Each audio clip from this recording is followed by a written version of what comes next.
You can support this show at patreon.com/ASA podcasting. She's shiny, she's red, she looks like a monkey. The wasteland is a post-apocalyptic mess as the sole survivor wanders out, about to see the rest. Nuclear explosions sending out the gamma rays from deep within the core, frozen atomic waste. From deep within the core, frozen atomic waste. Hello and welcome to the 425th edition of the Fallout Feed. I am Andrew, joined by a whole flock of my favorite Fallout folks. Tonight, we are joined by longtime friend Jen. What's up, Jen? Hi! Hey, Fallout friends! Tonight, we are also joined by Jess. What's up, Jess?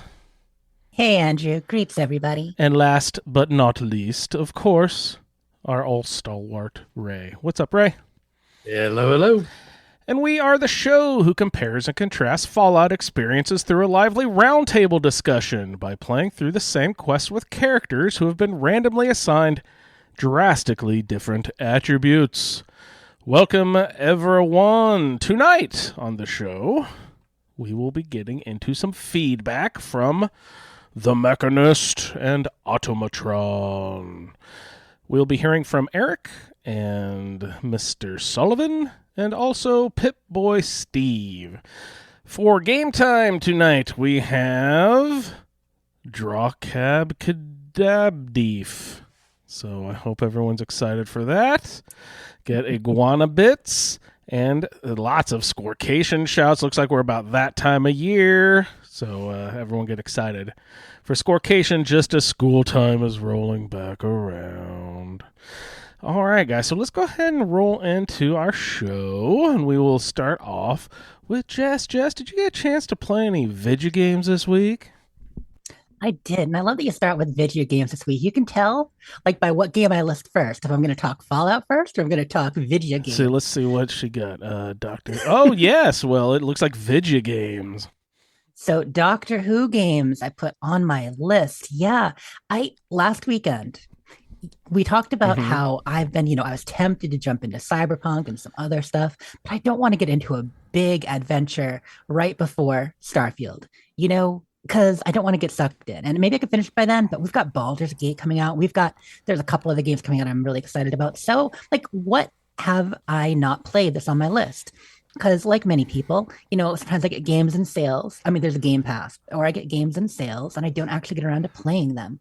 So I was going through my backlog, my game stack, if you would, and I realized I have a couple Doctor Who games I've never tried. Oh, nice. I was asking not too many episodes ago if there were Doctor Who games. I mean, I assumed that there had to be something. Why don't you tell me a little bit about them? Right. Well, I think when we talked about it before, I mentioned I'd played some adventures, which were kind of classic point-and-click adventures, and they were fun. They were good. But these are they're on Xbox and other systems, and essentially the one that I played that I liked the best was called Doctor Who: The Lonely Assassins, and it's actually started as a mobile game, but it was a port. So they did it mobile, but then they did a port that you could play it on other systems, on PC and on Xbox, and essentially it gives you a big phone screen in the middle of your regular screen, and you move a cursor like it's your finger and play a phone game. It was kind of awesome. It was like a mixed reality game. So even though it wasn't on my actual phone, which make it even more mixed reality feeling, it has this thing where you're taking calls from people, you're answering, you're texting back, you're getting voicemails and listening to them, and it was actually really fun. Doctor Who: Lonely Assassins. It took about maybe 4 hours to play through. By the way, if you don't know who the Lonely Assassins are, it deals with the Weeping Angels. So for my Doctor Who fans, yeah, it's Blink related. It's very good.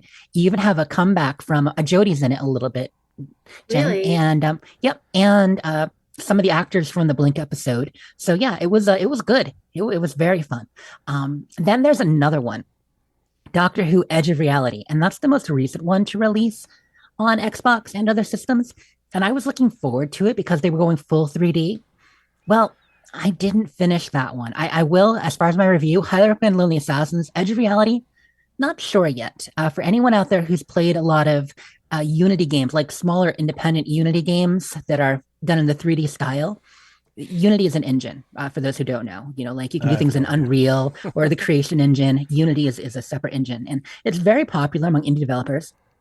especially a few years ago, because it used to be entirely free. That's changing a bit. Unity's made some odd decisions the last few years. But anyway, when you move the camera, it can make you a little bit dizzy. So some people who don't like 3D games in first person, one of the reasons is it makes them a little bit seasick feeling, or like the screen seems to warp. This game has that a bit. So you kind of got to look right at the center of the screen, or else you're like, ooh, I don't really like the camera movement. So I got like an hour in and I'm like, it's okay. But yeah, Doctor Who games, that was kind of my weekend gaming. Very nice. Then of course I played some Redfall, but let's get into I'm still playing every week. Every week I play with my friend Charo and Mush and a few friends. But then I got into Fallout 76 this week. So this was a catch-up week because I've been far more focused on 4. A couple weeks ago, I went and I really ground out like 20 some levels on the scoreboard. I did that again, but this time I did ground out like maybe 16 levels this week. I played 76, I guess, three days. Wow, that's a lot. Got in there one night. I went and I did all the custom weeklies. Did all the weeklies and the dailies for that on custom server. And as you know, the new the Squirrel Scout badges for summer camp, they don't count on custom. So I went there, I went through everything and I built my stuff, and I just wanted to see, because the majority of them have a note when you like hover them on the challenge menu. And it's under an event menu, by the way. It's a special event area. And it says cannot be completed in custom world. But 4 of them don't say that. 4 of them talk about the score you get, because I was running a score booster at the same time, and it said, you'll get extra score from your score booster. But even those ones that didn't say that didn't count. Oh. But I got all the weeklies and dailies done that night, and then I've done the next day too with the score booster. So I double dipped there. And I'm right around level 81 now. So I'm getting close. Coasting in. Wow. Yeah. Final home stretch. A big part of that, though, something that I did that it hurt a little bit. But when we first started Custom Worlds, almost 2 years ago now, a year and 10 months, wow. Oh, wow. God, where's time gone? We started the Fallout feed here live on the show, the Fallout feed Custom World, and I've kept it ever since. I mean, we tweak settings. Sometimes we change the weather, this and that. I know for a while, people were playing a lot, would jump on there to level, but now most of our friends who are Fallout first, they'll jump on their own copy of their own world or whatever. But we made the Fallout feed world settings, feeds wasteland, as it were, pretty lax. So I've had my same character on there from the beginning, and they went from level around like 185 up to about 209. Well, all my camps on there and everything, I deleted it. Gone. Feeds Wasteland is still there. So if you have stuff on Feeds Wasteland, you're fine. But you're able to, on any custom world, delete your character and re-import with all your new stuff. And I wanted to bring in my current camps from Adventure. I wanted to bring in the new plans we'd learned. I mean, how much has happened since I put that character into Feeds Wasteland, right? Yeah, Nuka World on tour, a couple years of mole miners and meat cooks, meat weeks, and all these new events. And so now Modern Chess is in Feeds Wasteland. So that was fun. Nice. One of the big reasons I did it was I wanted to try out the new butterfly garden. So have you seen the butterfly little pavilion garden thing that was in the item shop this week? No. I don't believe so. It's so pretty. So if you go on my Twitter, or if you're in my Facebook camp group, I built a little butterfly sanctuary, butterfly garden, and did a little video of it to kind of show off what it looks like. But it's beautiful. So it's an animated item you can build there. It's like a nice little screened area with what do you call, I guess you butterfly garden, right? Butterfly sanctuary. It's got rocks and branches in it. And then the butterflies can come out and flap all around. Aww. And it's got the most beautiful animation of like 8 to 10 butterflies just kind of lazily flying around outside. It's really pretty. That's cool. So yeah, it's really nice. It's one of those cool items. It's 700. It's not in a bundle. It's like 700 atoms, I think.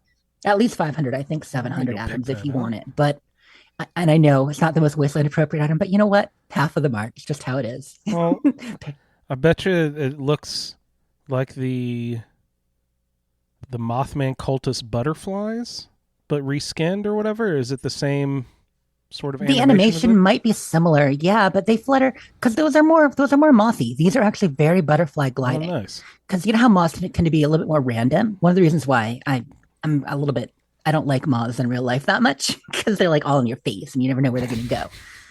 Butterflies are more like just happily flapping and doing butterfly things. But yeah, so I did, how I like to do my ambience videos. So I did a little setup for that. And I, started a little ambience video. So there's a clip of it. But that was one of the big reasons I was in there building on the fresh new Feeds Wasteland, or my fresh new install of Feeds Wasteland on Tuesday. And then Wednesday I went and I finally did all my scout stuff except for 2 of them. So you have to make the squirrel backpack, and then you have to do these events, and they can't be done on custom. They're not too bad. Most of them aren't tough at all. You can bang them up pretty quick with a little bit of thought. I mean, having to do like the healing salve and disease cures, you got to pick a region, learn the ingredients that you need, and just go through and find a bunch of them. No big deal, especially if you put on green thumb and stuff. It's not that hard. But there are 2 that I found difficult. One of them is, well, a little embarrassing. So one of them involves getting Queen Mirelurk Queen meat. Mm-hmm. Yeah. Okay? Now, have you done that one yet yourself, Andrew? Yeah, I wrapped up the squirrel badges. Okay, awesome. I thought you probably did. So, I take out Mirelurk Queens all the time. It's been a thing that I've done. I even had a camp built in like the X3, whatever that dig site X3 or whatever their quarry X3. Oh yeah, right above Watoga there. Right. Right. I had to take out that queen all the time. Well, as people know, they buffed fire and laser damage from the robots. Robots are tearing through us a bit, and they seem to change the way that it calculates your defense. The other thing that they affected really badly, even worse, is acid and poison. Oh no. Oh no. And I could not solo gosh darn Mirelurk Queen. I tried the Mirelurk Queen in like the Twin Lakes area there, south of Foundation.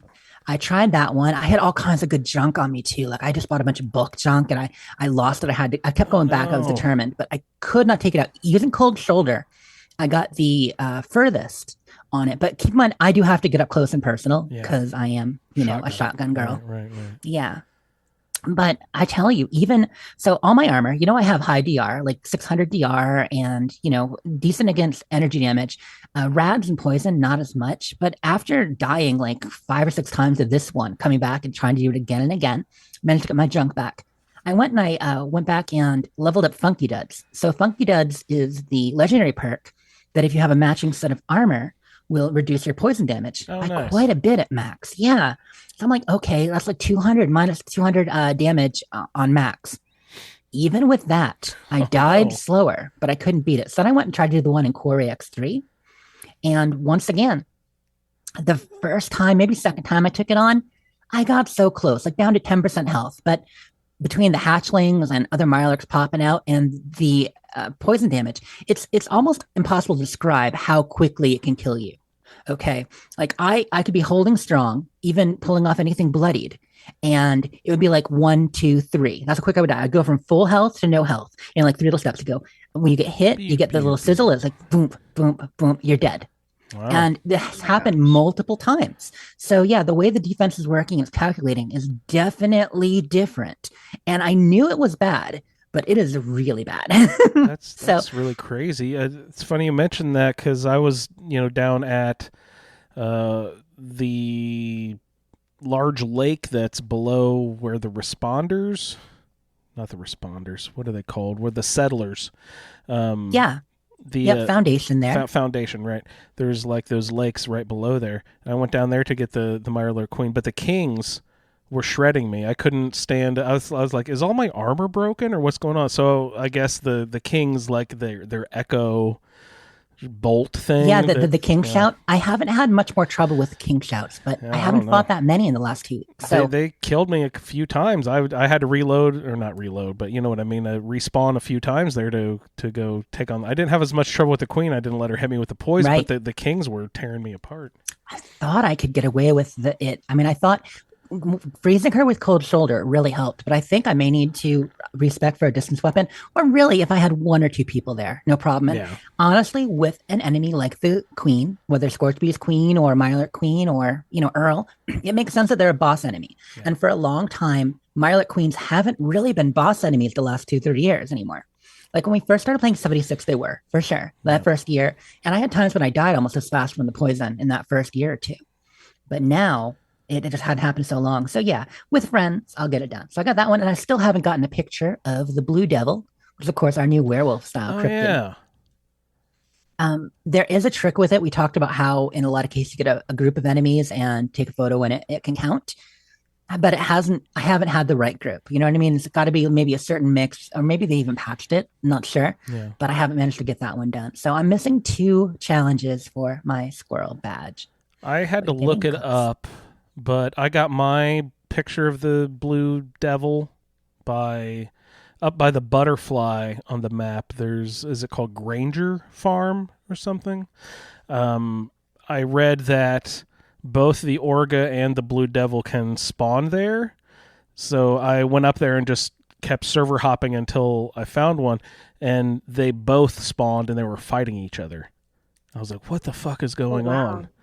So I wish I had taken a picture of that because that was pretty awesome. Super cool to see when that happens. I do love that. But that butterfly on the map up there, if you're having trouble finding your blue, well, this episode won't be out before aren't we done with the badge after this weekend, basically? Tuesday? Yeah, we have 4 days left. Okay. So for anyone trying to do it, you got 4 days until summer camp is over. Oh, Get no. 2 weeks of camp. Back to school. Sorry. So hopefully you will make it Interrupting. to your Squirrel Scout and get your badges while you can, campers. But yeah, that was basically what I did in 76. Beyond that, looking for the Blue Devil was kind of fun in itself. Like, even though it was essentially fruitless because I didn't find him, it was an excuse to just kind of wander the map to various spawn points and possible locations. Mhm. You know, I love wandering the map. You guys know that. And it's also fun. I played a little game where a friend logged on. I saw him. I went to say hi to him.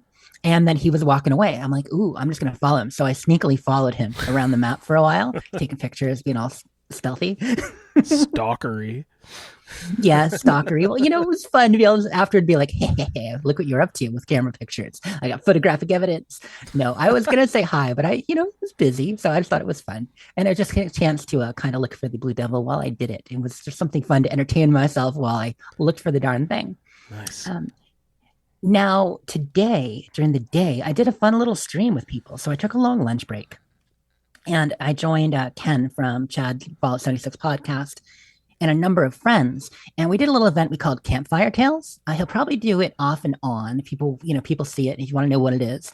Essentially, got together on a spooky world at like summer camp. In this case, it was at a motor court and telling scary stories. So we each got assigned a character, like we got a name and a background for a character. And we had 30 minutes to essentially go and build a camp to tell our story.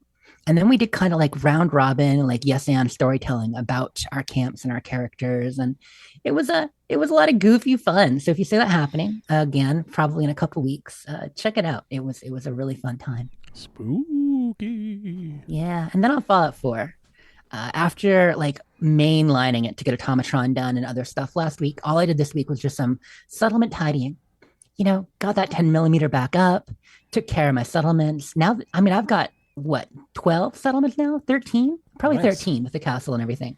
So, had to visit them all, make sure they're doing good, take care of them, and everybody's pretty happy. My least happy is like 62 happiness or something. Wow. Not even my main one is that high. Oh my goodness gracious.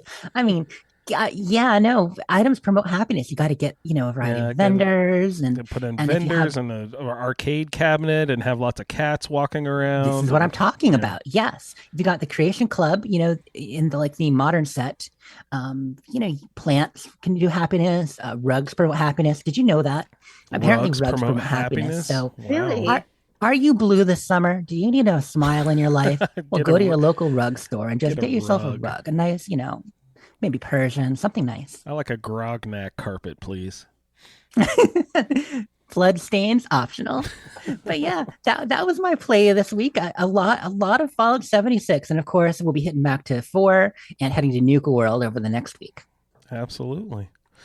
Thanks so much, Jess. Sounds like you're having lots of fun. Hey, Jen, are you having any fun? What you been playing recently? Oh my gosh. I'm finally caught up with you guys in Fallout 4. Really? I've been playing. Yeah. You went Yeah, the I the did it. wrong way for a second there. I did go the wrong way and then I went back. because I was like, the happiest place in the Commonwealth, Nuka World. And then I looked at the calendar after, and because I'm listening to the show, and I was like, oh crap, Jen. So I went the other way, and I figured, that might be too much excitement. A little boat vacation might be lovely for my depressed dance. So we went to Far Harbor, and Far Harbor in vanilla survival is no joke. Yeah. Not at all. Not a joke. It took a really long time, and so Winter was really frustrated with all of the children of Adam, and was getting really angry about being forced to drink water, some disgusting water coming off a cliff. So he just shot the whole place up. Oh, nice. Just plowed right through with dance and shot the entire place up, and did the Blue Nightmare, and then and finished Far Harbor. It's pretty amazing. I was gonna leave him at Longfellow's cabin, right? Because it's away from the Brotherhood. Nobody's hating on him over there. It's nice and quiet. Except I was really worried about all of that sea air and his power armor getting really rusty. Yeah, he rust up on you like the Tin Man. Yeah. I felt really bad about leaving him there and having him rust like Tin Man without enough oil to oil his hinges. So we packed up our stuff and went to leave Far Harbor to go, see about some robots. And Piper was stuck at the boat landing. She was stuck on the dock. I had told Piper to go back to the Commonwealth like ages and ages and ages ago. I accidentally picked her up and brought her over at one point. I don't remember why, but she was stuck there. So I had to on the Kenji side or the Far Harbor side? On the Far Harbor side. Weird. I was heading with Dance back to the Commonwealth because I had to go pick up Longfellow, because Longfellow is actually my main companion. He's supposed to be my traveling buddy. So I picked up Longfellow, had him at the cabin, moved Dance over, but I found Piper. So I spent a good chunk of time just ferrying people back and forth, just driving Piper over to the to the Kenji's house, and then I go back and pick up my boyfriend, and then drive him back over, and then I go back and get Longfellow, and then drive Longfellow back over. So it was a lot of travel. Don't these needy people do anything themselves anymore? Come on. Seriously. And then I go look for Longfellow because we're going to start, making our way into the Automatron, and I can't find him. I had to use the settlement computer, the overseer computer, to go find him. He was off fighting some people at the National Stockpile. That stockpile. The National place. Federal Stockpile? Run by the sisters on the west? Yeah. Yeah, I sent him off to Sunshine Tidings, but he was hanging out at the stockpile fighting, and I had given him an exploding minigun. Oh, no. So all I can hear off in the hill is he's going crazy off in the hill. So he was off there with some settlers, just mowing stuff down and doing his thing. So I was like, dude, you hang out there. Ada and I are gonna go take care of these robots, and I left Dance with him because I figured Dance would be safe with Longfellow and his crazy minigun. What is wrong with the scripting and all of your companions and stuff? No one seems to be where they're supposed to be. No one's where they're supposed to be. I sent Dance at one point to oh my gosh, what is that settlement that's right by the glowing sea? Somerville Place. Yeah. Thank you. Yeah, I sent him off to Somerville Place. It was days and days, and Dance hadn't gotten there yet. And I find him using that overseer's most wanted. I find him moping behind a log. He's just kind of walking around, very Eeyore like he lost his tail in the river or something. End of the road. Nothing to do. And no hope of things getting better. Just moping. Poor Mopey. Cheered up when I found him. Yeah. So I don't know. All of my companions are really self-involved. When I need them to just come with me and fight. Now, do you only have one companion at a time, Jen? Yeah. I don't have any mods. I'm on PlayStation. Right. Yeah, you said and I don't vanilla. even. Okay. Yeah, and I don't even have. I had so many crashes, playing with mods on Xbox that I know Will was having problems with Creation Club stuff. Yep. So I didn't even want to touch that. So I was pretty much like, nothing, just bare straight- bones. Yeah, bare bones vanilla. So That really is difficult. Like you talk about Far Harbor, like it was bad enough with slightly assisted survival. Like doing pure vanilla survival in Far Harbor, just rough. well, It's I like impossible. melee and heavy Mhm. weapons. Like I'm all about the missiles, and I love the big boy fat man, and then I Really? put a Merv on it. Oh yeah. So I'm shooting like 4 mini nukes at once, like bigger explosions. I love the big guns, and I am totally so scared. My sneak is max. Thank goodness my build was like totally lucky draw. So I've got high sneak, and I'm just sneaking around, but I don't have anything in gun nut, so I can't get a Right. silencer. I So was I gonna say, have well, like, can you silence a freaking mini nuke? oh my gosh, And Stealth mini nuke.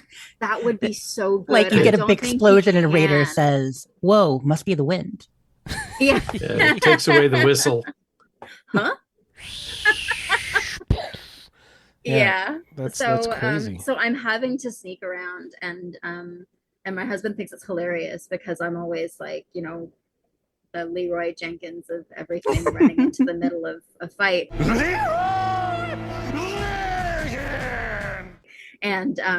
And he's the super sneaky archer always.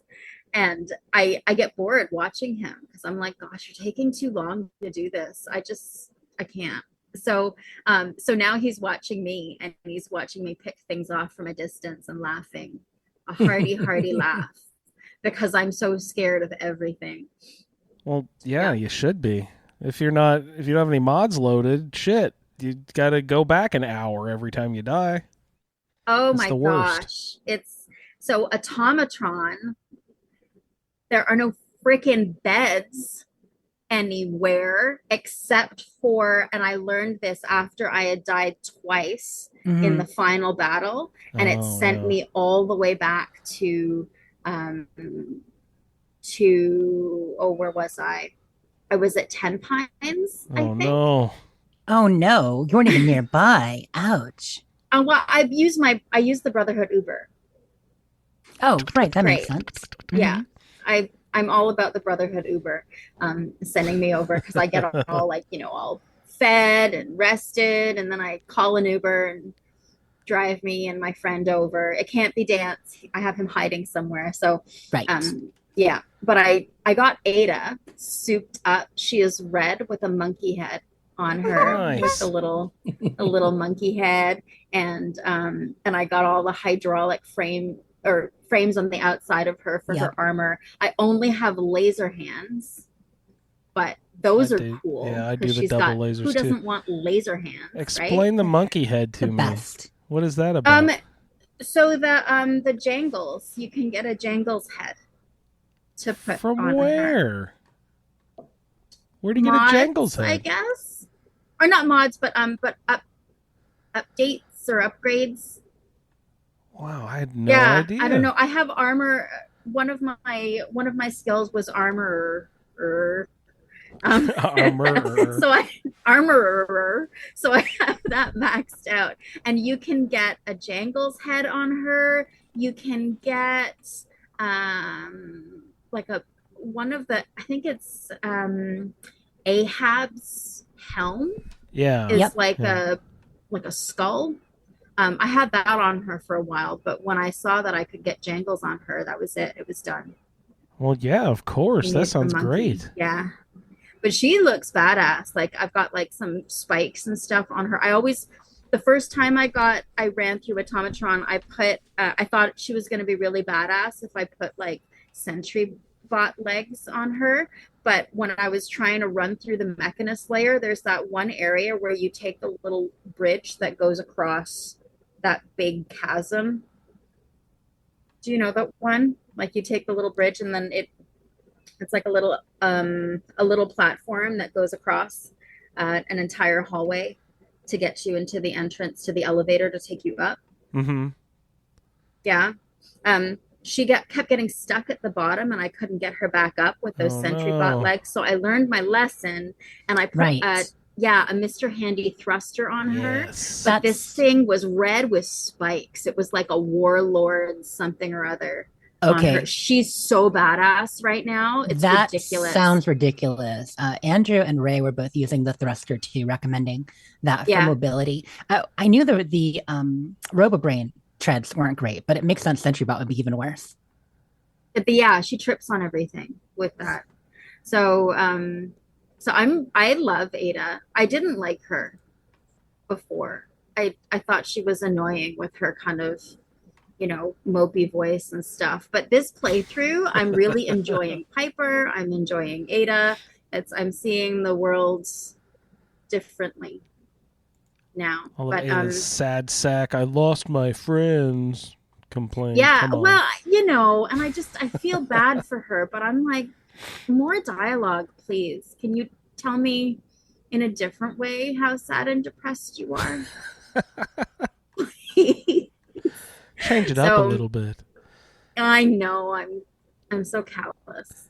So I finished Automatron after learning that there is a bed in there. Oh yeah, that you can sleep in. Yeah, where all I had to look where it all up. the ghouls are in their cells. There's one of them you can Mhm. sleep in, right? Yeah, just one that's knocked off the wall. So it took me 3 tries for the final battle, and I did it. I did it. I did a little dance. I was That's pretty amazing. excited. Not with Ada. I danced by myself. Dance doesn't dance. Dance don't dance. Dance does not dance.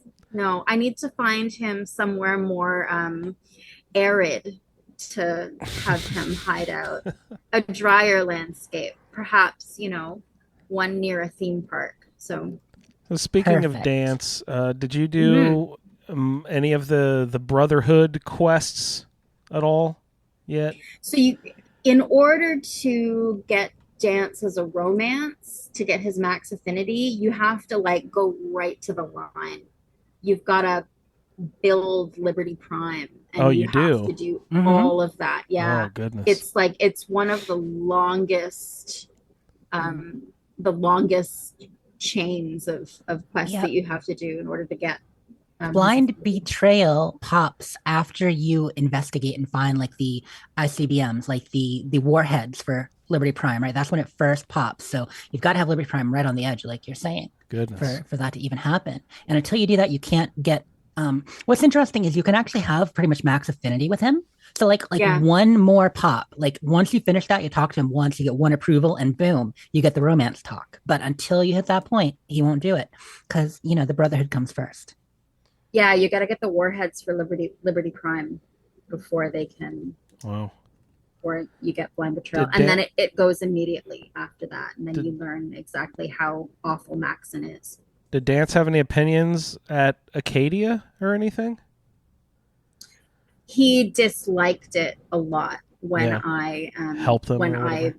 did anything that was pro synth. And I was like, oh my gosh, the level of trauma that you Dude. were experiencing I'm so sorry. If you so much only self-hatred. knew, Dance, anything about yourself.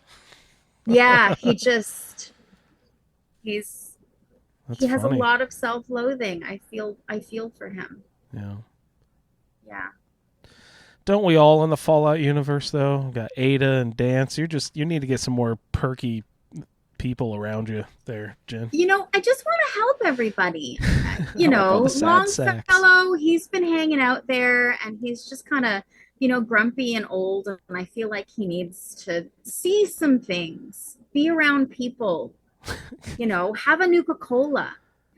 Come out None with of that us, Captain Longfellow. Him that he's been drinking. Drink a whiskey with us, sir. Oh, wait, no. You don't need more whiskey.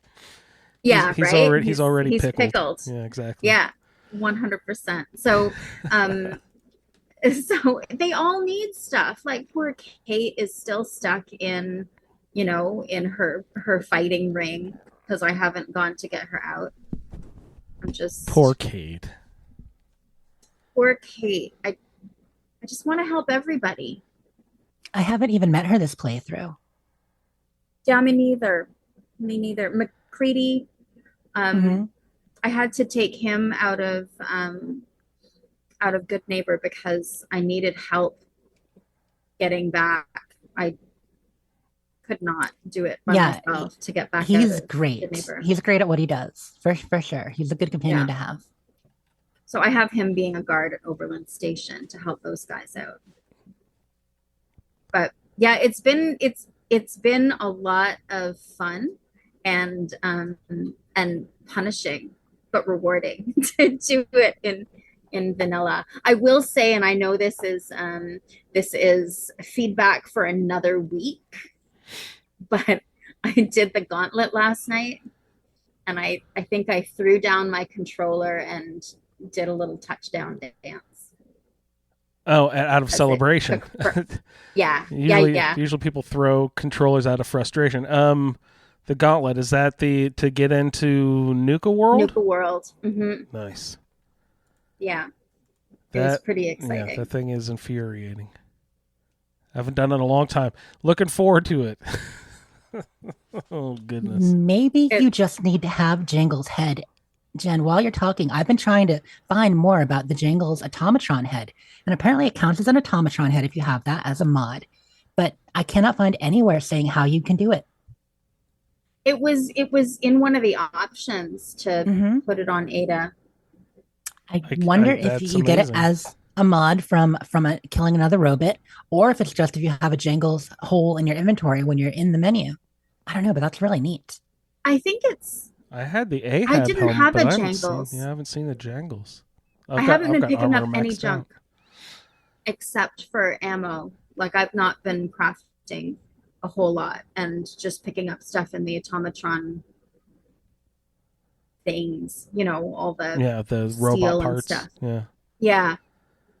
Okay. It's crazy. This does say that it is part of the DLC specifically, though. That is where it was added, was during the Automatron DLC. So who knows? We'll figure it out. That's awesome. Amazing that you got that. Yeah, that sounds so cool. I have a Sentry Bot body on her. So that might be it might be a component of that, because I know sometimes that changes. I did notice one thing. If you put I think it was a RoboBrain body, this like sonic ring shoots out of her chest and stuns people. That's cool. I love Ada. Awesome. She's cool. Love her. She's shiny. She's red. She looks like a monkey. I want to hug her, but she's got spikes all over her because I made her that way. Anyway, love Automatron. It was so much fun, and yeah, that's all I've been doing really is playing Fallout 4. It takes a while when you're playing survival to get anything done. Right. And even more so for you. Catch up. Yeah. Yeah, 3 times more. But I caught up and I am here. I am even. You're ahead of schedule even because you got through the gauntlet already. I did it. That's amazing. Good job, Jen. Well, that's great. Thanks. Good to hear from you. Thanks for hopping on the show again. That's great. How about you, Ray? What have you been getting into recently, sir? I think I've been playing too many video games. Uh-oh. What have you Is there been such a playing? thing? Well, they're kind of blurring together. Mhm. Uh, so, you know, Rage and Cyberpunk have very similar key settings.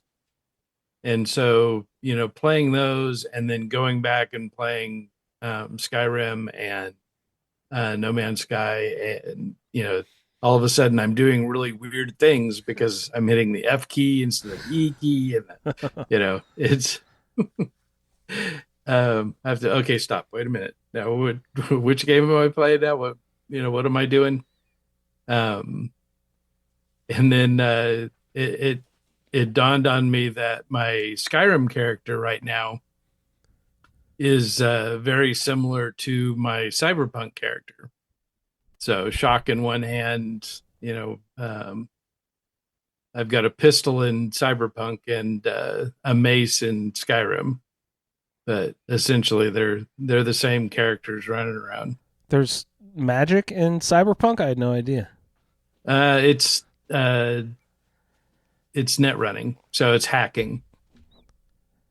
Like you have So some I sort of- can hack into people's cyberware, and everybody's got cyberware built into their body, and it's all run through a network, and so you can hack somebody's network and then send an electrical shock through their body. Wow. And That's fun. it's a really fun way to play. Because the best part is that you talk about being a sneaky sniper. I don't. So Other people do. I walk up to a building, and I can be across the street on the roof of another building.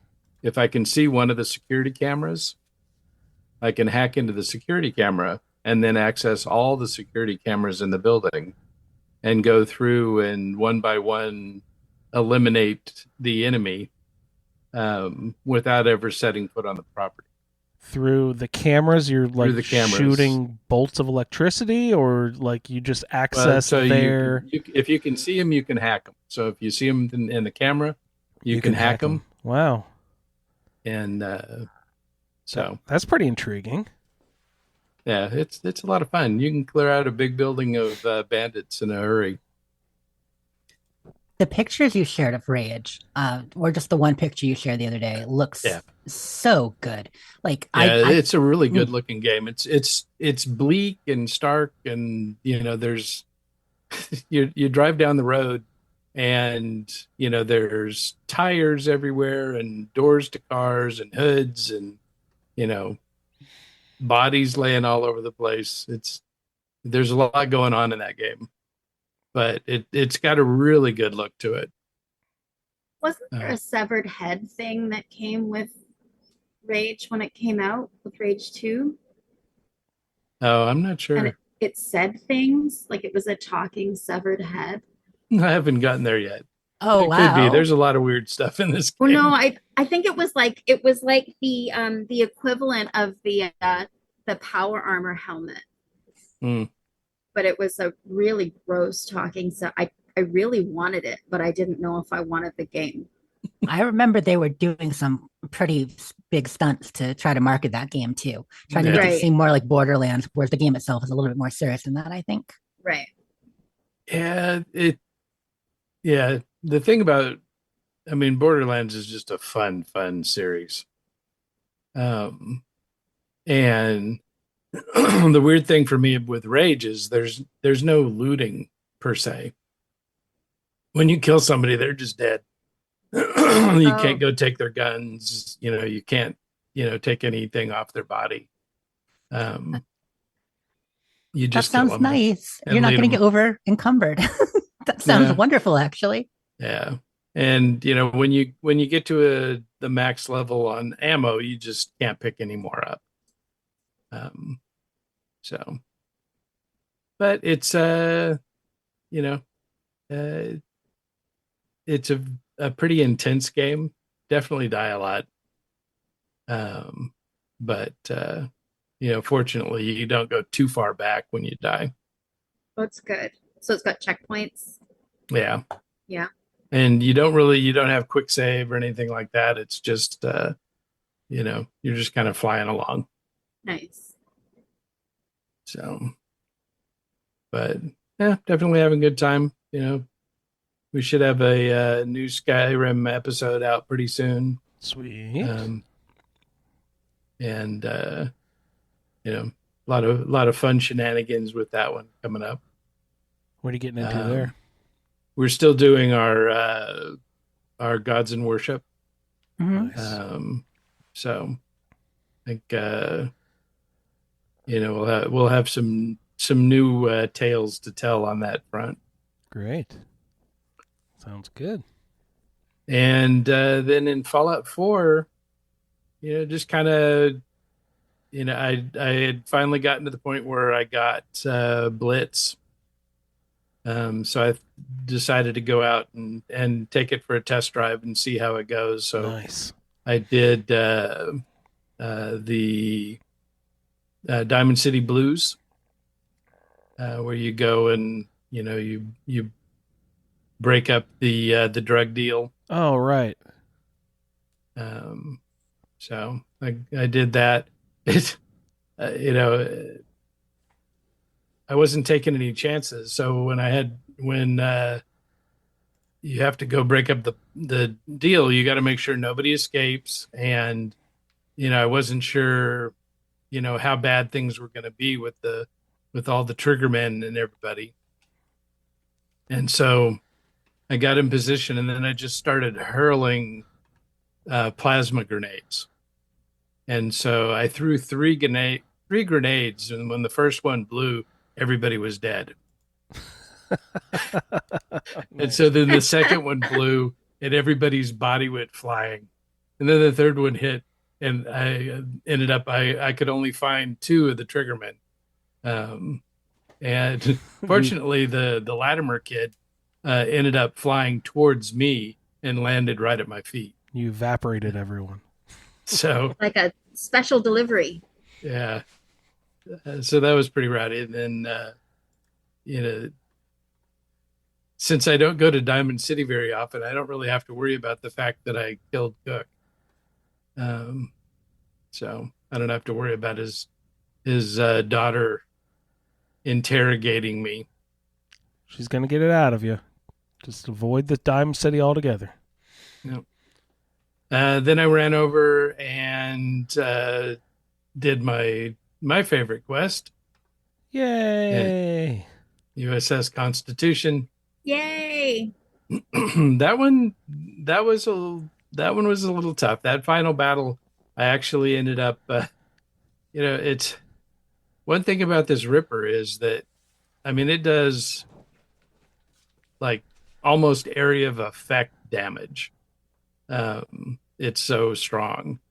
And so there were a lot of times where I would end up killing robots. Oops. Along with, the 3 or 4 scavengers that were, beating on him. I ended up failing the quest a couple of times and had to restart. You can't rip her off the top of the boat down to the raiders who were shooting at you, though. No, I just toss more grenades. Stay off to the, I just stay off to the side and let the robots do it. There you go. Let them earn their keep. Yeah. But so that was fun. And then, immediately dropped the broadsider because I have no use for that. It's Yeah, pretty in heavy. survival, you can't hold on to that for sure. Yeah, just the ammo would cripple you. Yeah.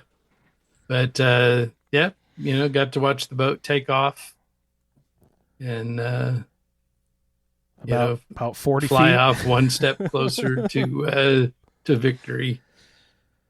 Well, we need a mod to let them actually fly forever. Just keep going. Part 2, where you rescue them from the top of the second building. I would love that. Yeah, worked out well. I got a a couple of more levels in the process. So I got the second level of Blitz, Nice. which is Yeah, you can. super cool. You're like 12 paces away. You can take people out. That's great. Yeah.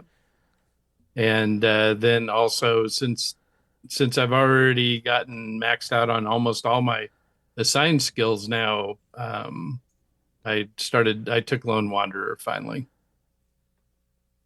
So Let's see. I'm trying to remember what Lone Wanderer does.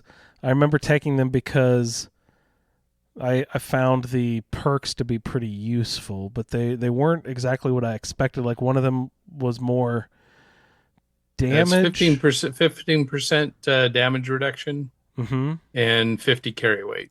And carry weight, yeah. I was surprised that they weren't both like the same category. It wasn't like increase this much carry weight and then increase even more carry weight. It's like there's two different categories that it affected. So I think the second one damage resistance and carry weight and takes your carry weight up to 100. Nice. Useful, especially if you're Jen and needing to carry around nukes all over the place. Oh my gosh. How do you do that? Yes. They're so heavy. Oh, That's not crazy. in survival. That's okay. why Dance and Piper keeps Well, there you shooting go. things and shooting me by accident. Oops. Yeah. Need that black book perk where you're no friendly fire. Oh, wait, there is something like that in Fallout 4, isn't there? A no friendly there? fire one? Is there one of those perks where you don't do damage to companions? Oh, and yeah. companions don't do Yeah, damage to it's you? part of it's part of inspirational. Inspirational. Okay. hmm Yeah, initially, like you don't do damage to them, and then they don't do damage to you, and you get more points when you persuade people. I think it's a good perk. Yeah. Good perk Oh, tree. that's good. Totally useful. I've had my legs blown off more times than I care to admit because because somebody Dance tried to use a mini nuke indoors. Dance and Oh, Carrie, gosh. and Andrew. Taking a lesson out of my book. Yeah. No nukes inside, please. Yep. Makes a mess. Yeah, and then I haven't decided. I need to take a power armor frame with me to Nuka World. Just the frame? So that I get the overboss armor. Oh yeah. Is that the bumper car armor? Yeah. So I need to figure out how well I can manage. So I think probably what I'll do is, once I get into the park. So when I go to Nuka World, when you get to the Nuka World station, and on the other side, so you're in the park, Yeah. and you're headed to the Gauntlet.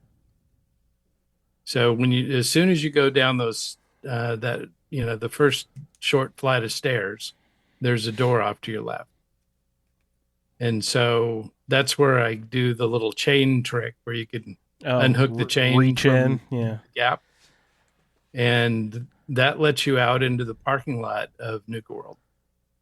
Can you leave your frame there? Well, no. So I'll take it with me through there, Yeah. and then you go into the marketplace area, Get yourself a necklace. Then there's a catwalk that you can climb up on that takes you to the section where the ants are, that little warehouse. Okay. And then from that point, you can get back into the Gauntlet. So you can just skip half the Gauntlet? About 2/3 of it. 2/3 of the Gauntlet? Oh my That's amazing. goodness. What? Jen would have used that information a couple of days ago. Last night. Last night she could have used that info. I gotta say, oh, sorry, Ray. Go on. And then so I'll leave my my power armor frame, and then go kill the stuff I need to kill, and then run back and get it. The only thing is that you do have to. It's handy I guess Pip-Boys work or Stealth Boys work with power armor too. So I'll just pop a Stealth Boy, and when you go through the section where where all the raiders are up on the chain link above you, Oh, yeah. shooting at you, Yeah. you can just use a Stealth Boy sneak and around. walk through there without That's them clever. knowing. Generally, mean- don't use Smart. stealth boys. Are turrets? Did they ignore you as well if you have a stealth boy engaged? Yeah, Um, I think Mhm. so. I might have to take yeah, some I stealth don't boys use them with enough me. to know. Well, So and we'll turrets see. don't have ears, so they won't hear your power armor. Like you would Oh, think the raiders would cha-chunk, hear the cha-chunk. power armor. Yeah. Like a bag of recycling going out to the curb. Mhm. So we'll see how that goes. Very You know, fun. I found an enraging sniper rifle, so it causes Oh, if you that's use a nice. crit, it causes them to frenzy. That's Mm. how I got out of that section. I shot one of them with a crit, and I went and hid while they fought Killed amongst each other. other. That's There you great. go. Ooh, clever. Yeah. Clint in chat, mentions you can also run through there. And it's true. A lot of the traps and Mhm. stuff take a minute to trigger. Well, I mean, a second or two. So you can kind of hit like the leading edge of them if you run through some of the sections. I've never done your door trick, Ray. I'm going to actually look for it this time and see if I can find that door and do your little. Yeah, it's your as little soon hand as you walk in, you go to the end of the station and there's the door that leads to the gauntlet. Mm-hmm. And Mhm. as soon as you walk in there, that door is immediately to your To left. your left, you said.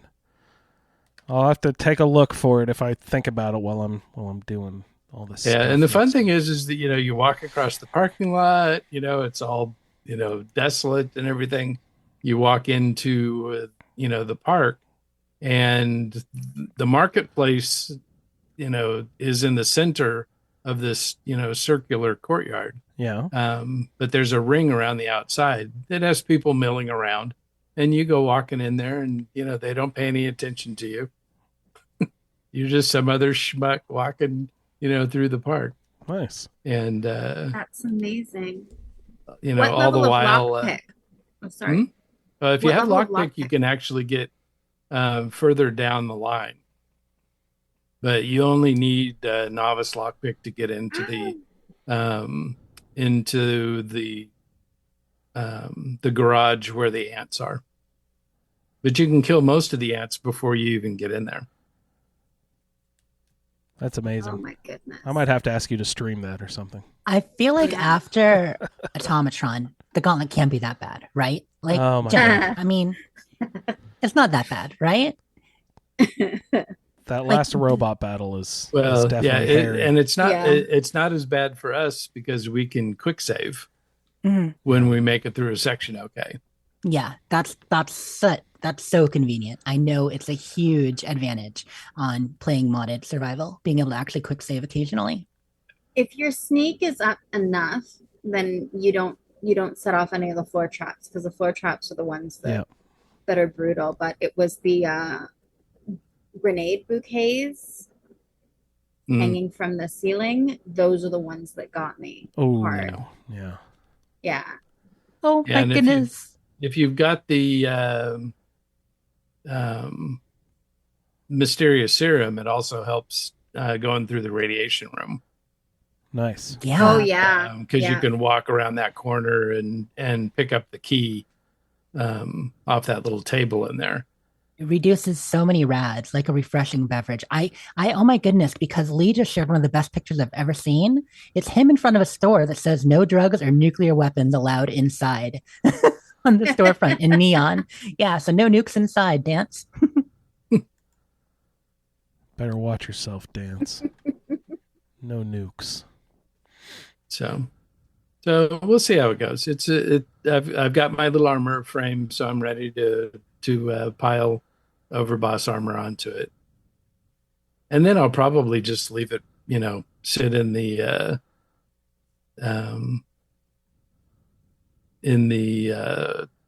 overboss apartment, because now that I've got Blitz, I'm getting along pretty well without the power armor. Yeah, Blitz is pretty game changing. Amazing. Yeah. It's good stuff. Yeah, it took a lot of points into agility. But Yeah, fortunately, yeah, I it mean, does.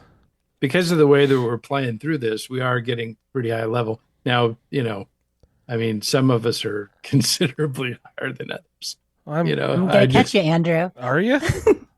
No, but what are you at? Are you at 100 yet? Are you triple digits yet? No, I'm very close, like 90, mid 90s somewhere. I'm at 81. I mean, if I Wow, did a lot of great grinding, job. I have a chance. I'm 47.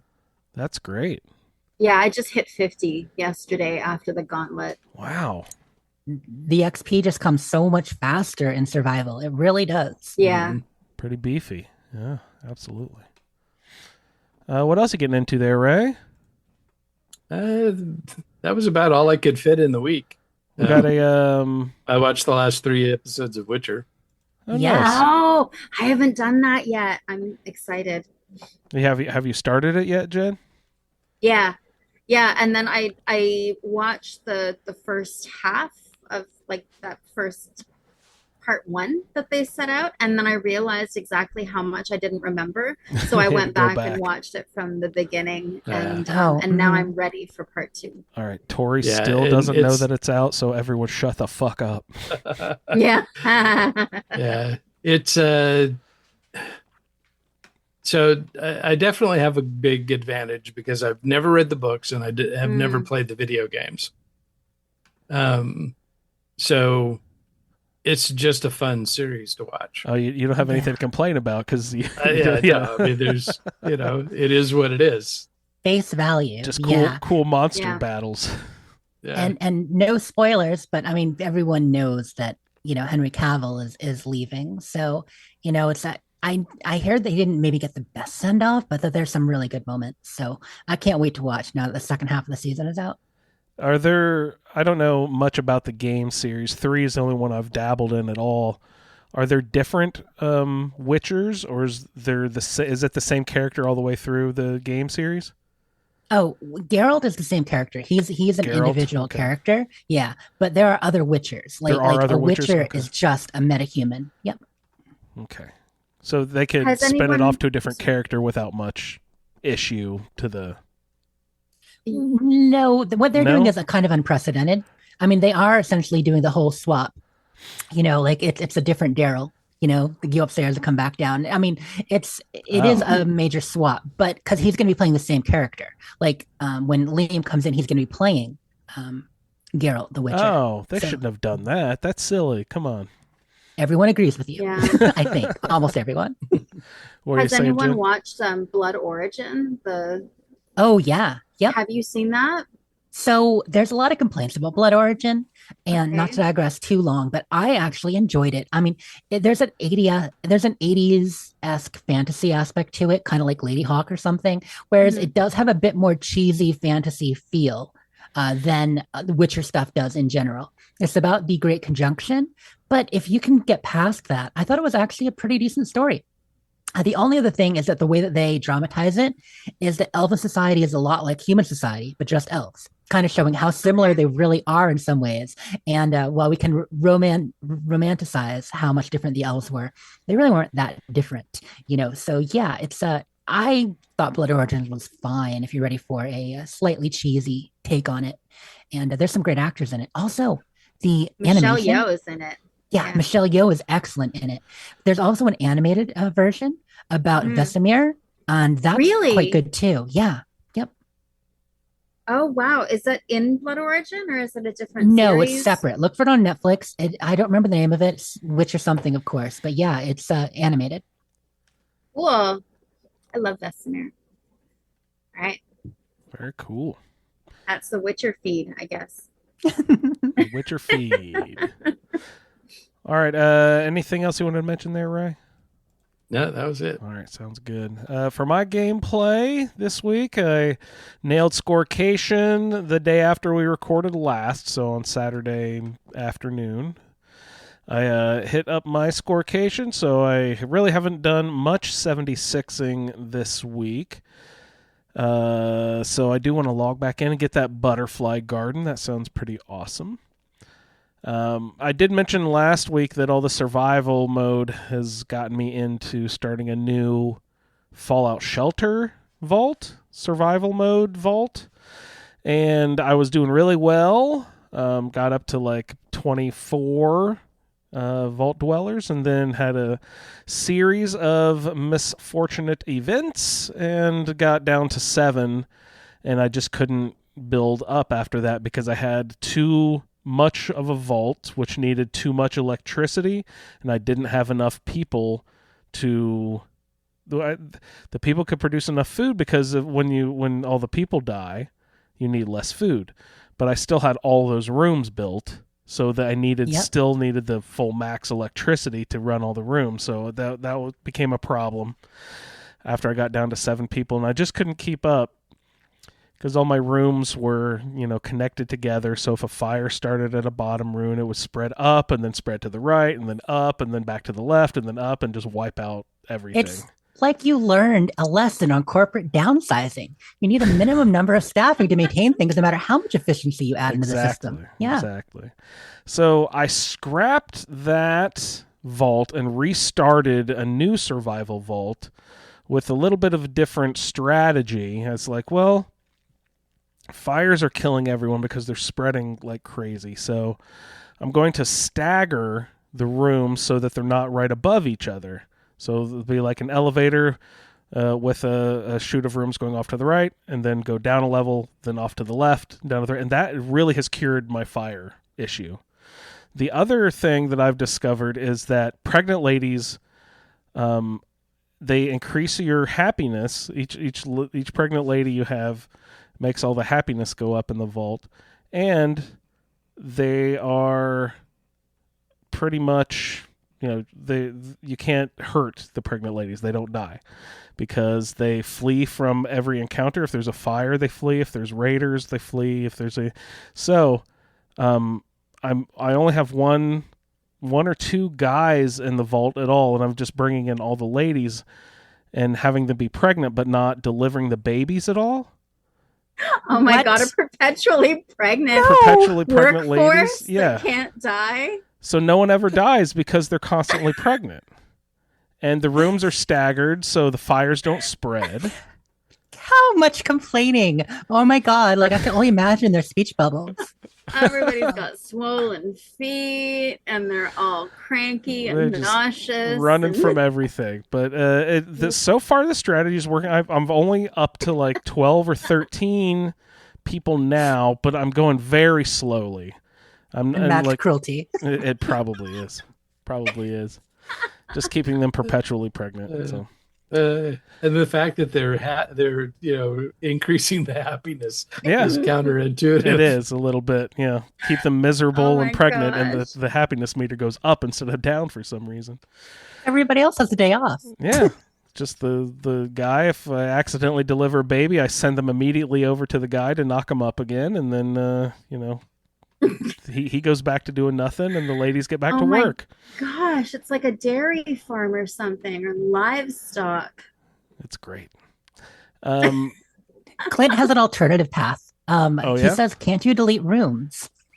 Could you delete some of the extra rooms? You can, but it costs money and even more money to rebuild rooms once I get the things back. I just decided to restart because I could foresee the problem I was getting into. Yeah, I pretty much. Yeah, exactly. File 13, whatever that's called. Yeah, get rid of the. I just needed to spread out the room so one fire didn't wipe out everyone. It's like it was bad news. And stim packs. That's something I would usually I'll build later. That's one of the as soon as you can build the stim pack room. I think it's 14 people. I'm about ready to build it on my rebuild vault.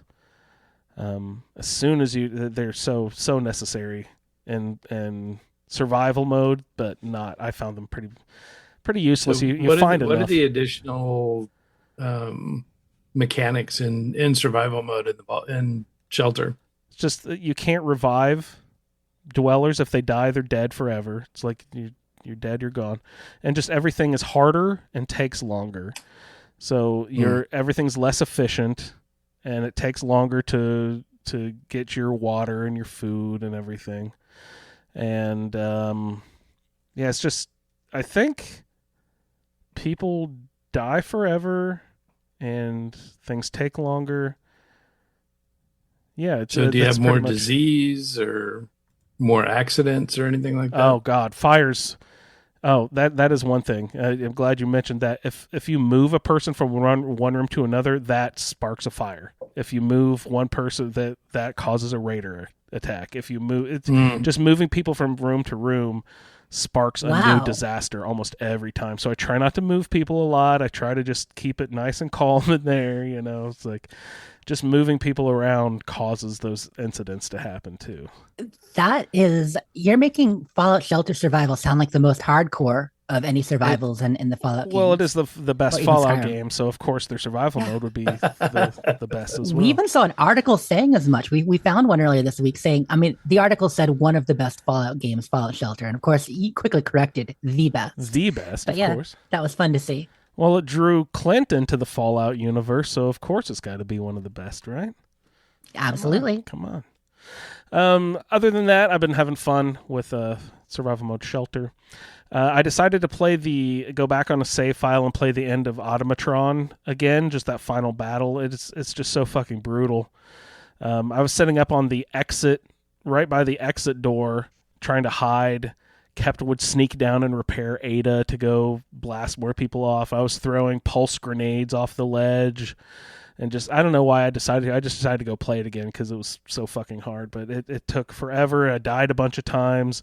Those robots that come out at the end are fucking brutal with their like Gatling laser guns and they're loaded in their arms. It's just I don't know why I wanted to. I just wanted to run it again for some reason. So I did that again, and it's just such a brutal battle. I think I wanted to try to collect more robot parts or see if I got any different robot parts. Now I'm going to be scouting to see if I can get that goddamn Jangles head. That sounds awesome. I need to go find that thing. And double check, because once you finish that quest, you get all of the parts unlocked. Oh, you do? That unlocks all? Okay, maybe I'll go back and check again. And it's a mod for a sentry head. Okay, that's cool that you mentioned that because I was trying to put Ahab's head on Ada, but I just couldn't do it. And I couldn't do it. And then I found, I put a sentry bot head on her. Then I can put the Ahab thing. So now I need to go back and check and see if I can do the Jangles. That'd be really fun. But also I've dismissed Ada again. I've got my cat meat back with me. I didn't dare take cat meat into the robot. He would have just shredded all those robots to their nuts and bolts. Yeah, they wouldn't know what hits them. You needed a little bit of challenge. Yeah, needed a little challenge. Poor cat meat missed out on some good and battles. That's night cat meat. Night cat. I'm sorry. He did not spend 9 years in night school to become Mr. Cat Meat. He's night cat meat. Also, Ray, you mentioned something about the Mechanist here, and you can't make the Mechanist the mayor. Yeah, I saw your comment, and so I had gone back because I wanted to do the sim settlements for the Mechanist layer, but I couldn't. I couldn't assign her anywhere. Yeah. It just wasn't an option. And I was trying to send her back to Sunshine Tidings as the provisioner so that I could immediately fast travel back there, but I couldn't access her. I thought I remembered someone saying that you can send her away, just like you can cast her out, or is she always there? I think that's one of the options. Well, you can kill her. Even after you just had the conversation at the end, you can still just pull out a gun and shoot her. Well, that's one of the conversations that you can have. Oh, let's go. Strap them up. I don't need you here anymore. You're too much trouble. And that then she gets hostile to that, and then you have a battle, or you're just kill her. Yeah. Okay, but that's not just like sending her out, sending her away. No. Okay. See, I thought someone said we could send her out, but I guess it's either she walks around her lair, or you have to kill her. For some reason, I thought I remembered that she's been in my camp or something before, but I guess I was wrong about that because I couldn't figure out how to interact with her either. I got into build mode and was trying to send her out. Maybe I'll go back and check. Maybe it's a thing after you leave the premises and come back or something. Her tags change or something. I'll double check that sometime if I'm back in her lair at all. But yeah, now I need to send. I forgot that you could make that one of your settlements, so I need to send a provisioner over there so I can fast travel there if I ever need to. Yeah, other than that, I was working, my 76 play was pretty much just the squirrel badge stuff. After I hit Scorecation, I was doing the squirrel badge things like Jess mentioned with the, getting the queen meat and stuff, and that's where the Mirelurk Kings kicked my butt a few times. Mm-hmm. I'm trying to think if there were any I really liked. I was hoping that even though they're annoying, the possum and the possum and what's the other badges? I forget what they are. Tadpole is where you start. Yeah, the tadpole and the possum badges have lots of annoying steps.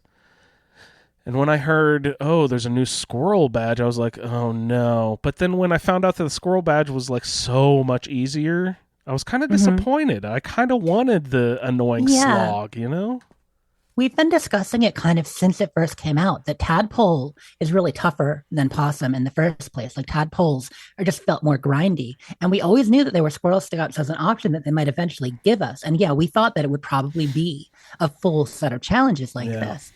But no, just an add-on event. Yeah. I was just a little bummed that it wasn't a little bit, I don't want to say harder, but yeah, just lots of running around, taking pictures of annoying things and killing certain, make a meal, go to take a test. You got to answer a 30 question test to get, confirmed or whatever. And I need to look at the little squirrel backpack flare. Are they called flare? What are they called? But I need backpack flares. Yeah, I need to look at those and see how those are because I cashed those in the other day. So. I've been messing around with the squirrel badge, and the rest of my gameplay has been some Zelda Wind Waker on the GameCube, one of my favorite games ever made. I used to play it once a year, and it's been a bunch of years since I've actually played it. Since we've been doing the podcast, I haven't been playing it once a year anymore. But it's like really just falling back into an old comfy warm bed, getting into Wind Waker again. It's just such a comfort game.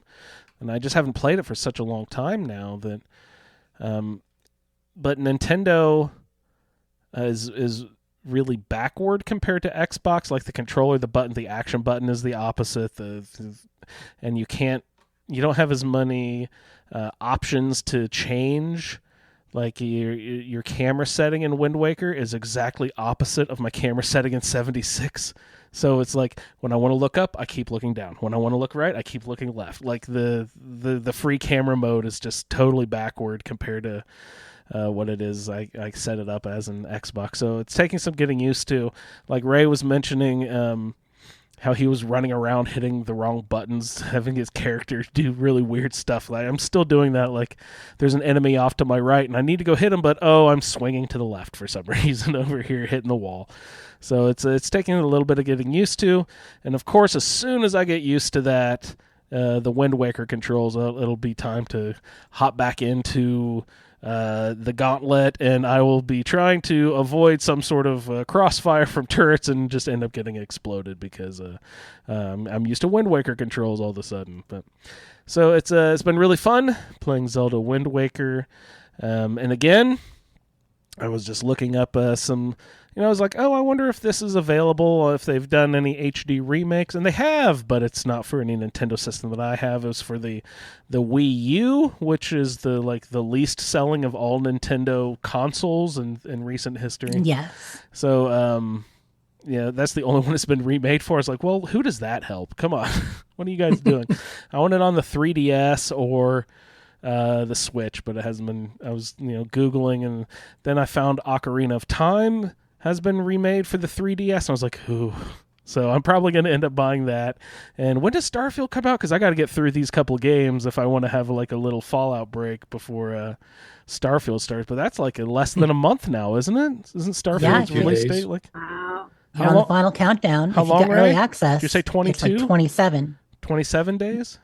32 officially. 32 for regular, 27 for like early access. I think I got early access. I think I got the something. Is that for any pre-order you get early access, or did it have to be like the Expedition? It has to be the fancy bundles. So if fancy you're getting it through bundles. Game Pass, there's a premium upgrade, or it has to be the premium edition or the Constellation edition. Regular edition does not have early I access. think I got the second bump up because that gives you instant you will. access to the DLC and stuff, right? Mm-hmm. Okay, Yeah, the that's first one I DLC got. and Yeah. some extras. Yeah, so going to be September 1st for you two then. Woohoo! Now that is soon. Holy shit! I know. You guys getting the butterflies in the tummy, the excitement. You know, I remember when 76 was coming out, or when we'd sit here and wax nostalgic about first time we played Fallout 4, and then try to predict what 76 was going to be like, and of course we're all totally wrong. We haven't been doing much of that with Starfield. I don't know if that's because we learned our lesson about how we're not going to predict it correctly anyway, so why try to? But you guys getting the butterflies in the tummy, excitement for a new game that we've been looking forward to for forever now, We've right? had enough time on this one that it's been a little bit more level. I mean, goodness knows, I've been in a heightened state of excitement since November 11th of last year, which, once again, I took off because it's Starfield Day in my heart forever. But yeah, like starting last winter, I mean, you know, with the directs and stuff, I couldn't be more hyped. I'm super excited, but it's not butterflies this time. You know, Yeah. we're busy. We've got a roundtable going. We've got other games we're playing. So, like, it's not butterflies. It's just excitement. It's good Yeah, stuff. well, and I'm trying to ignore it and, just not even think about it. Yeah. Keep distracted. Ray's playing 5 or 6 different games at once now to distract he's himself. I trying to mean, that that's a pretty high distracted. level. That's hilarious. Good deal. All right. Let's see, Jen, I know you play PlayStation, but you do have an Xbox now, right? So Yeah, you'll be getting I do. Starfield as well, I hope. Heck yeah. Nice. Good deal. Yep. And Will's got an Yeah. Xbox now too, if I remember right. Yep. And he's got a PC. And is he playing He's it on got a PC? PC. Did he build a new PC for Starfield? Is that what did he say that on the show when he was on a couple weeks ago? He talked about his new PC, but he didn't really talk about whether he built it for Starfield. No. No, yeah, he's been our A lot of things. He's Yeah, been your dungeon master. our- Well, he Dungeon might have built Master. it for D&D. yeah, Why yeah. on It earth? was, he had like 5 or 6 different things going on, like different computers and the iPad. And How all old that is stuff. Souped And, Up? Sorry, go ahead. Yeah, well, we get to be the beneficiaries of all of his incredible work. That's awesome. Exactly. He mentioned how, you know, for so many things, he was juggling multiple screens, like Oh my not just gosh. D&D for sure, but showing up on the podcast, trying to play other games. Like he would try some PC games he wanted to try, or, you know, even like remote play. And it was not working well. And now he's got like the fancy monitor and everything. It sounds wonderful. That's great. Yeah. Jess, while we're talking about Xbox, I want to thank you for the cloud gaming recommendation. Oh, good. Okay. Oh my gosh, I've been playing like little bits of everything. I started playing Fable, and I started playing oh my gosh, there's like a garden game where you're like a little grape and you're running around and talking to different vegetables. Veggie Tales? No, I'm not sure which one the garden one Garden was. Tales? Is it Garden Tales? It could Anyway, actually be. I've just, because there's zero commitment, right? Like Yeah. I can just hop in and hop out, and I have and my old my old Xbox controller for Yep. my Xbox One. I have that Bluetooth connected to my As long my as you have iPad, Game Pass so Ultimate, you have all those games available to you on any device. You could It's play it on your crazy. PlayStation if they have a browser. Technically, I mean, kind of, sorta. It doesn't work so well there, but you Yeah. can play it on any mobile device, tablet. It's a wonderful feature that's kind of underused, and if you have a hopefully controller eventually they connected, do. trying to Mhm. play with those screen controllers, Those are the worst. it's terrible. It's freaking awful. I Yeah. feel Yeah, it like is. I I'm never like, liked those. trying to like play a game with hot dogs for fingers. Like I have zero control of them. Yeah. But I've been thoroughly enjoying that. That's So, fun. Fable, the thank first one, you. Fable Anniversary. Yeah. Oh, nice. That's such a Yeah. fun game. Oh, it's been amazing. It's been amazing. So thank you for that recommendation. That's amazing. That's great. All right, guys, I think that's our gameplay for this week, so let's roll into the show. Before we get into feedback this week, I'd like to hop into a very quick edition of... What time is it? Game time! Gonna play a little game time here really quickly. And very simple premise here. The game this week is called Drock Cab Beef. Yeah, so if all you guys playing at home know that is backward feedback. So all I want you to do is buzz in with your name and tell me who the person is who sent in this feedback. Oh, nice. So buzz in with your name, Ray, Jess, and Jen. Let's go ahead with number 1 here. Oes gespatcher me gewoon macht this architect me na really alert my ni na such me. Any idea? Jess. Oes gespatcher me gewoon macht That is Pip-Boy Steve. I am just running around, literally like running crisscrossing the Commonwealth looking for stuff to kill. Pip-Boy Steve, looking for stuff to kill. Good job, Jess. Jess has 1 point. All right, here's number 2.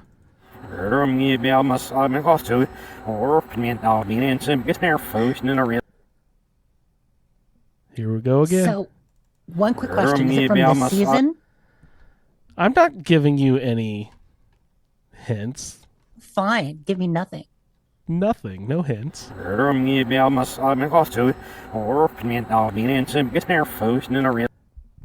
No? No? All right, I'm going to go with Sullivan. That is Sullivan. They run Good into choice. a frantic Miss Nanny bot named Pearl who is talking about somebody being murdered.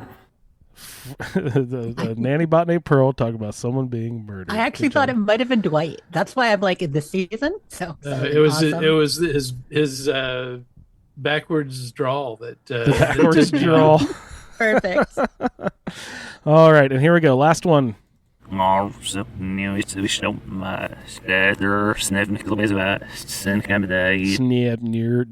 That one's easy. Who we got?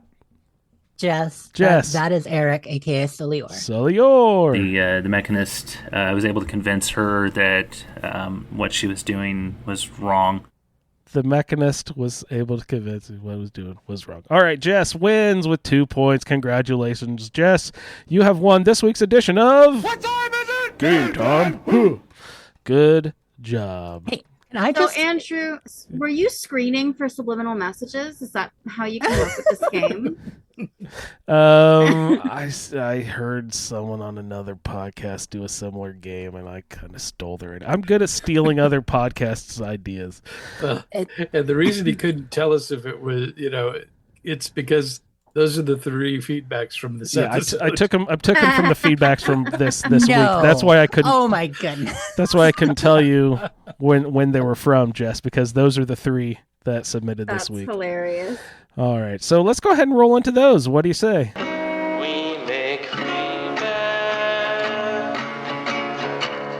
First up is Suliore. Hello, fellow Wastelanders. Eric, aka Suliore here, and I apologize that this was kind of a last-minute submission. Admittedly, I'd been distracted by other games, the new Zelda.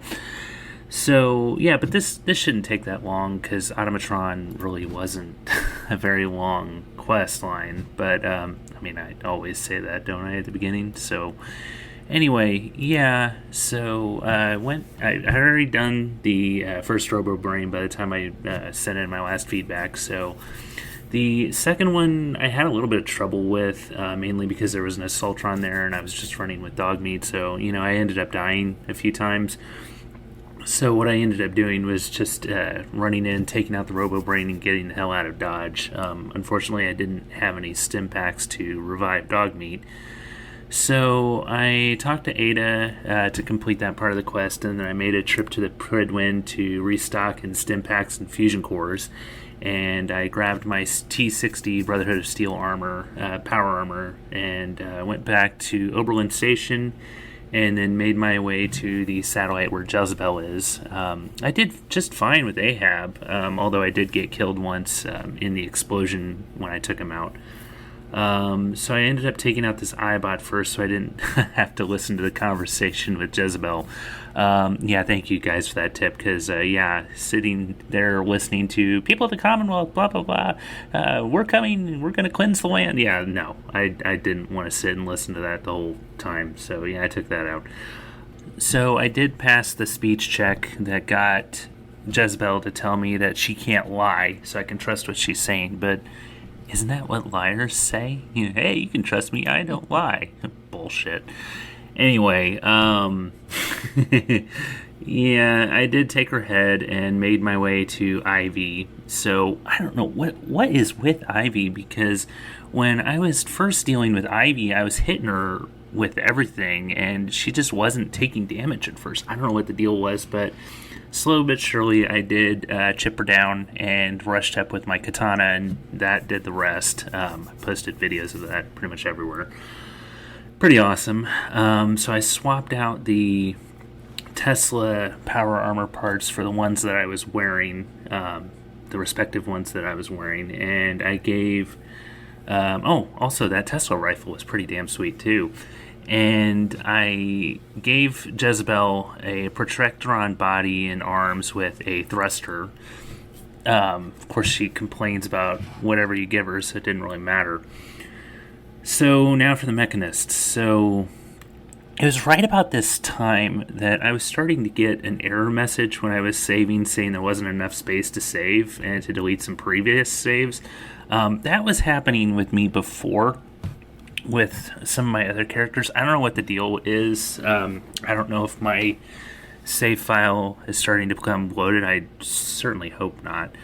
But yeah, now I'm starting to have to do that. I don't know if I just have too many saves, because I do have that quick save mod, so I can quick save on the fly.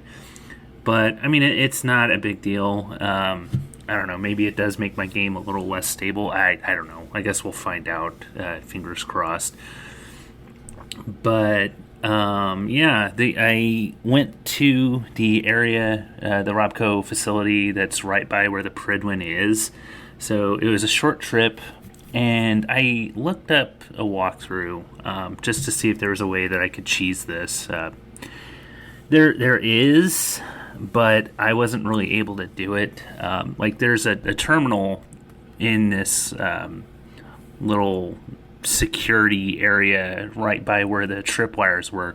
By the way, Dogmeat set off those tripwires on me more than once, so thank you, Dogmeat, for having me get shocked by a Tesla turret multiple times. But yeah, there is a way that if you go through and you get the holotapes from some of the scientists in the facility, you can go back to this elevator right behind where that security station is, and load them into the terminal where the elevator is, and that will take you right to the mechanist.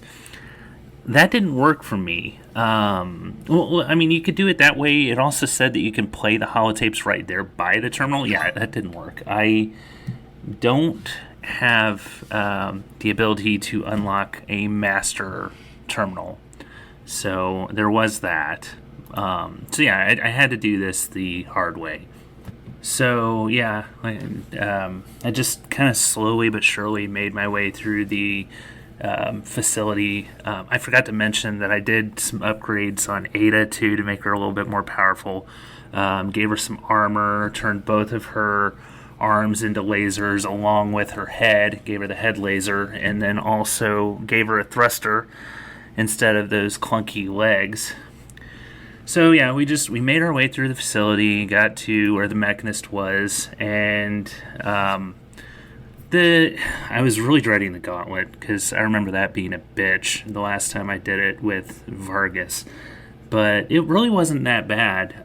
You just had to make sure you're behind cover and keep repairing Ada and Dogmeat if they go down. And that Tesla rifle really did come in handy. I don't think I was using that the last time.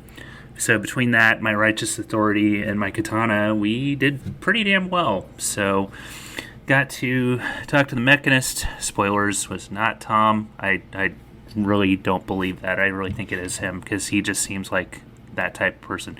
Kidding, Tom, if you're listening to this. I think you reactivated that recently. I saw some tweets from him recently. Anyway, passed the speech checks with the mechanist, got her to reveal her identity and tell me a little bit of her backstory. And she said that she really had the right intentions with all this.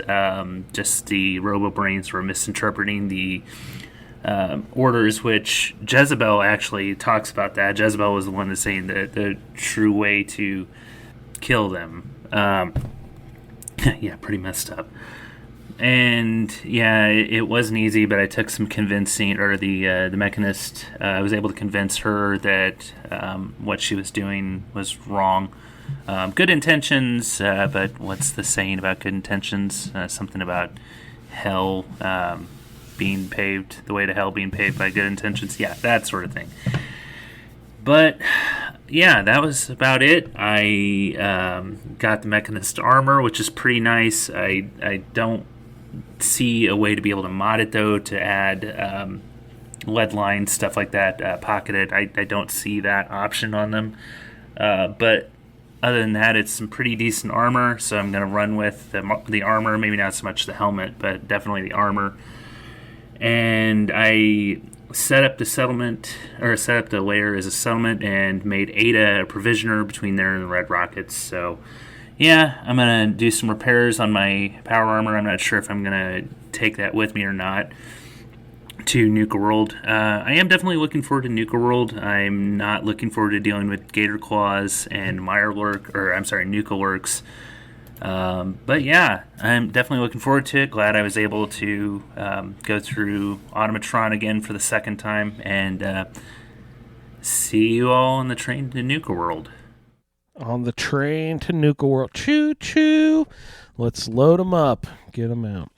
Eric said the liars are the ones who say, I never lie. It reminds me of, I think it was from either Through the Looking Glass or Alice in Wonderland, where she has that puzzle where she has to figure out which, there are two people and one door leads to death and the other one is the way out, and she has to decide which one is lying or whatever. And then Jim Henson completely ripped that off and put it in The Labyrinth, I think, where there's that's a classic logic puzzle. It's a great one. Yeah.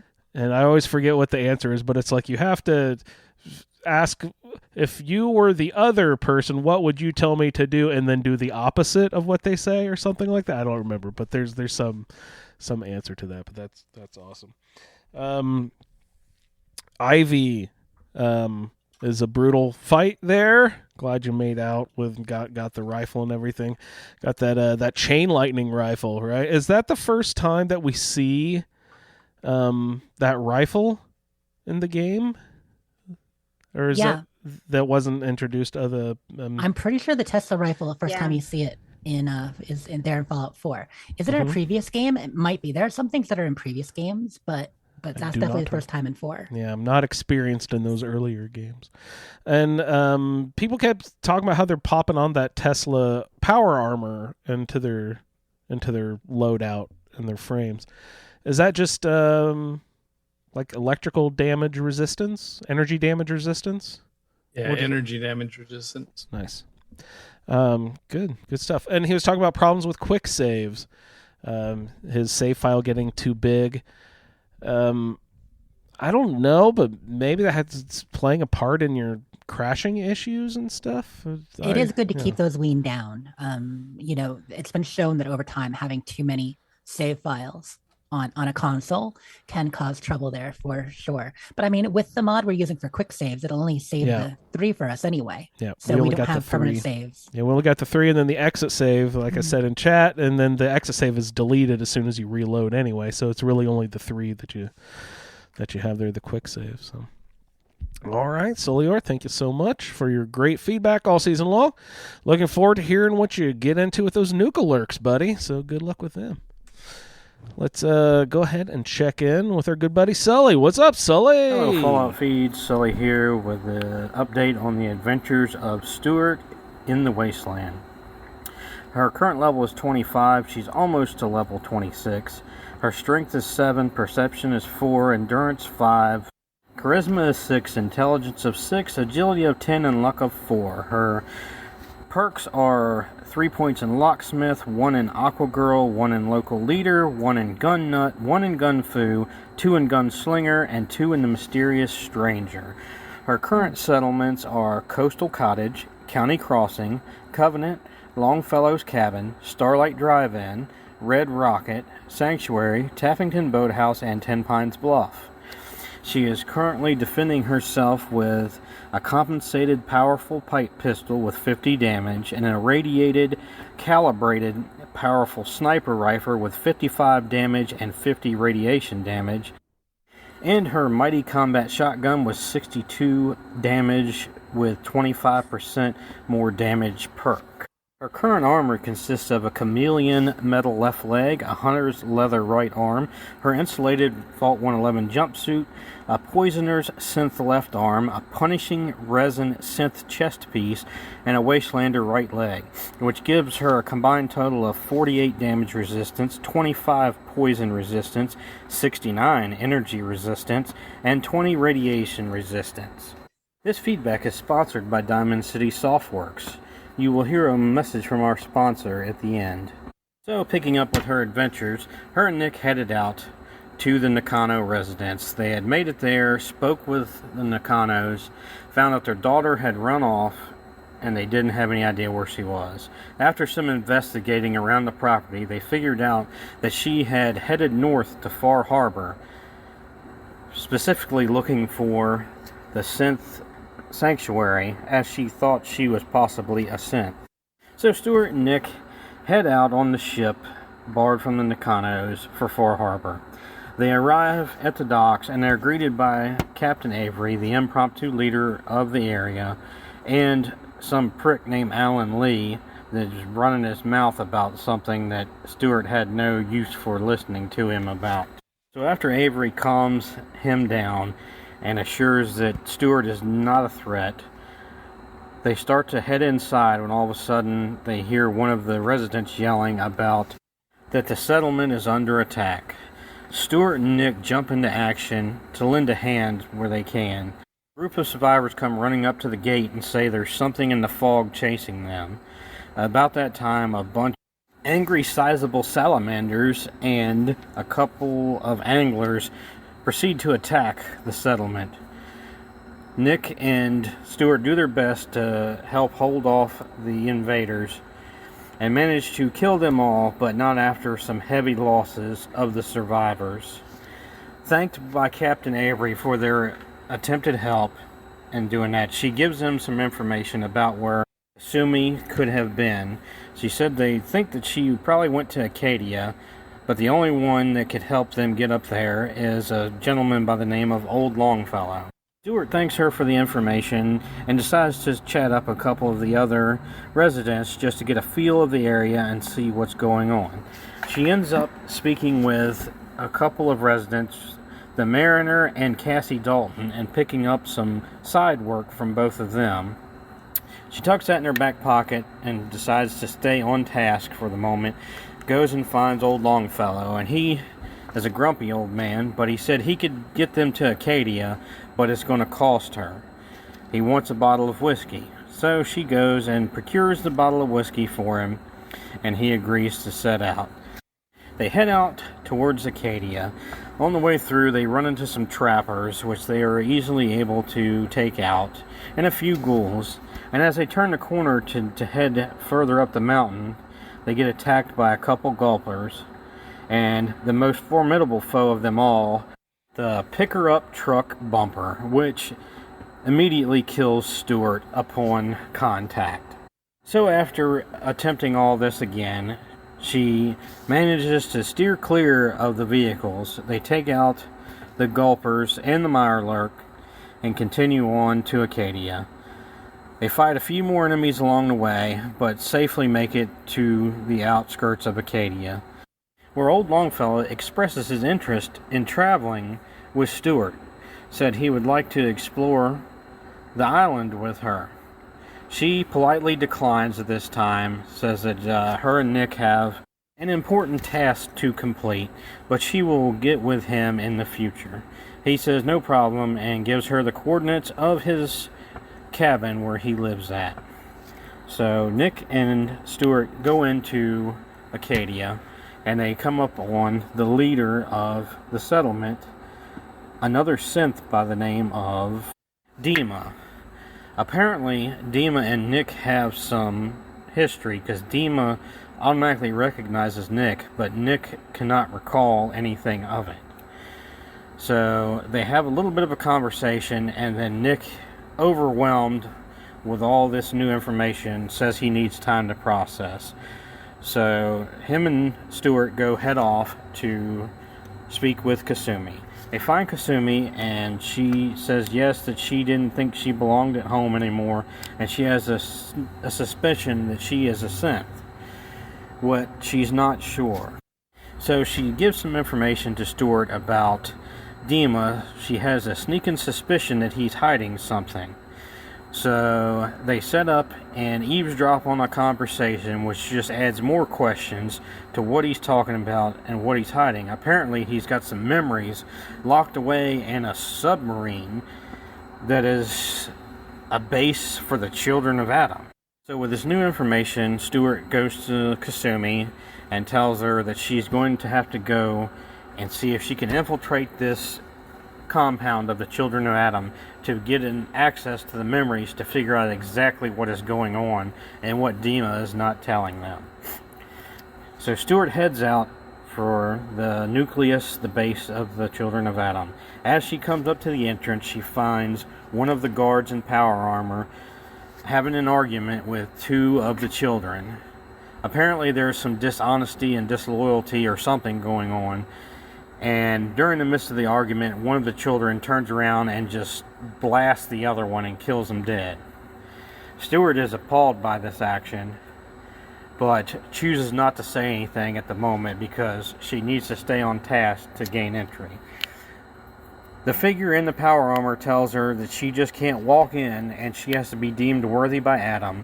So he gives her a location where she has to go drink from a special spring and wait for Adam's guidance. And if she makes it back alive, then she will be gained entry into the compound. She decides not to pursue this quest at the present moment, and decides to try to get the lay of the land and do some exploring and get a better feel for this island that she's on. So she decides to try to help with the quests that the mariner has given her, and she makes her way to Eagle's Cove Tannery.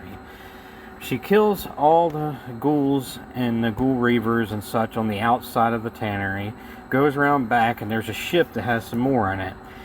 As she is fighting them, she tries to take the butt of her gun and smack one of them in the head, but instead accidentally throws a frag grenade and blows herself up.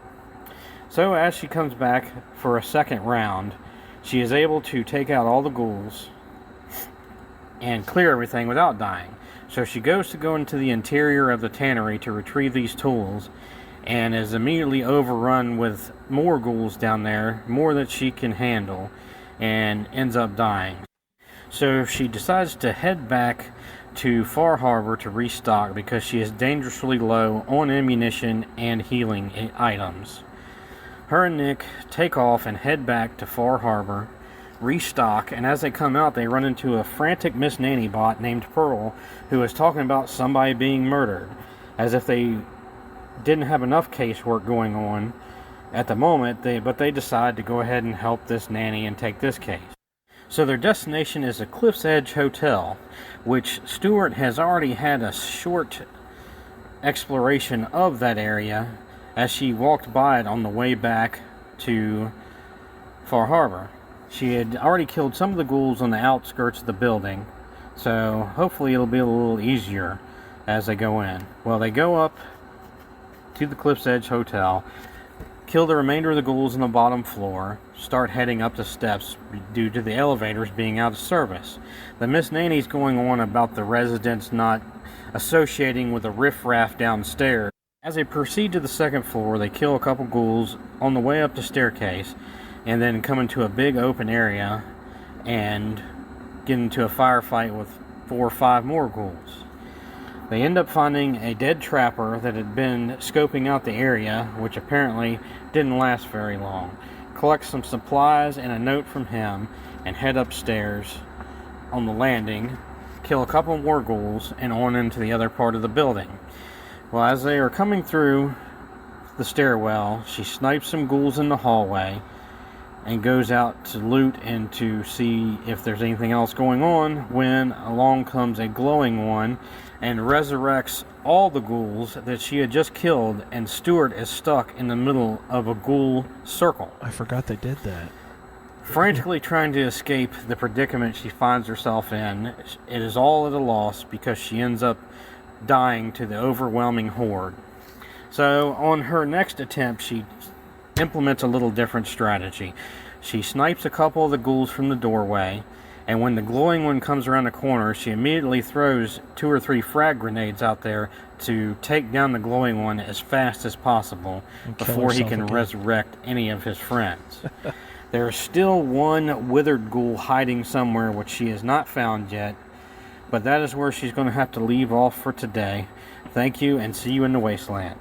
And now, a word from our sponsor, Diamond City Softworks. Diamond City Softworks is committed to helping you navigate the wasteland of the Commonwealth as safely as possible. We highlight the travel routes where the probability of countering raiders, super mutants, hostile wildlife, high levels of radiation, and other threats is the lowest. Just go up to any chemistry station, and with a few simple ingredients, you can craft the Commonwealth GPS module. No way. Just pop it into your Pip-Boy and it will automatically download and show you the safest routes for you to travel throughout the Commonwealth and Far Harbor. So remember, my friends, for all your travel needs, don't forget Diamond City Softworks. I'm sorry for such long feedback, but I just wanted to say thank you for including me in this, and I've been having a lot of fun, and I look forward to updating you on Stuart's future progress. Thank you, and see you in the wasteland. Dude, Sully, we love it when you participate. You don't got to thank us. We thank you, brother. We love hearing your stories, man.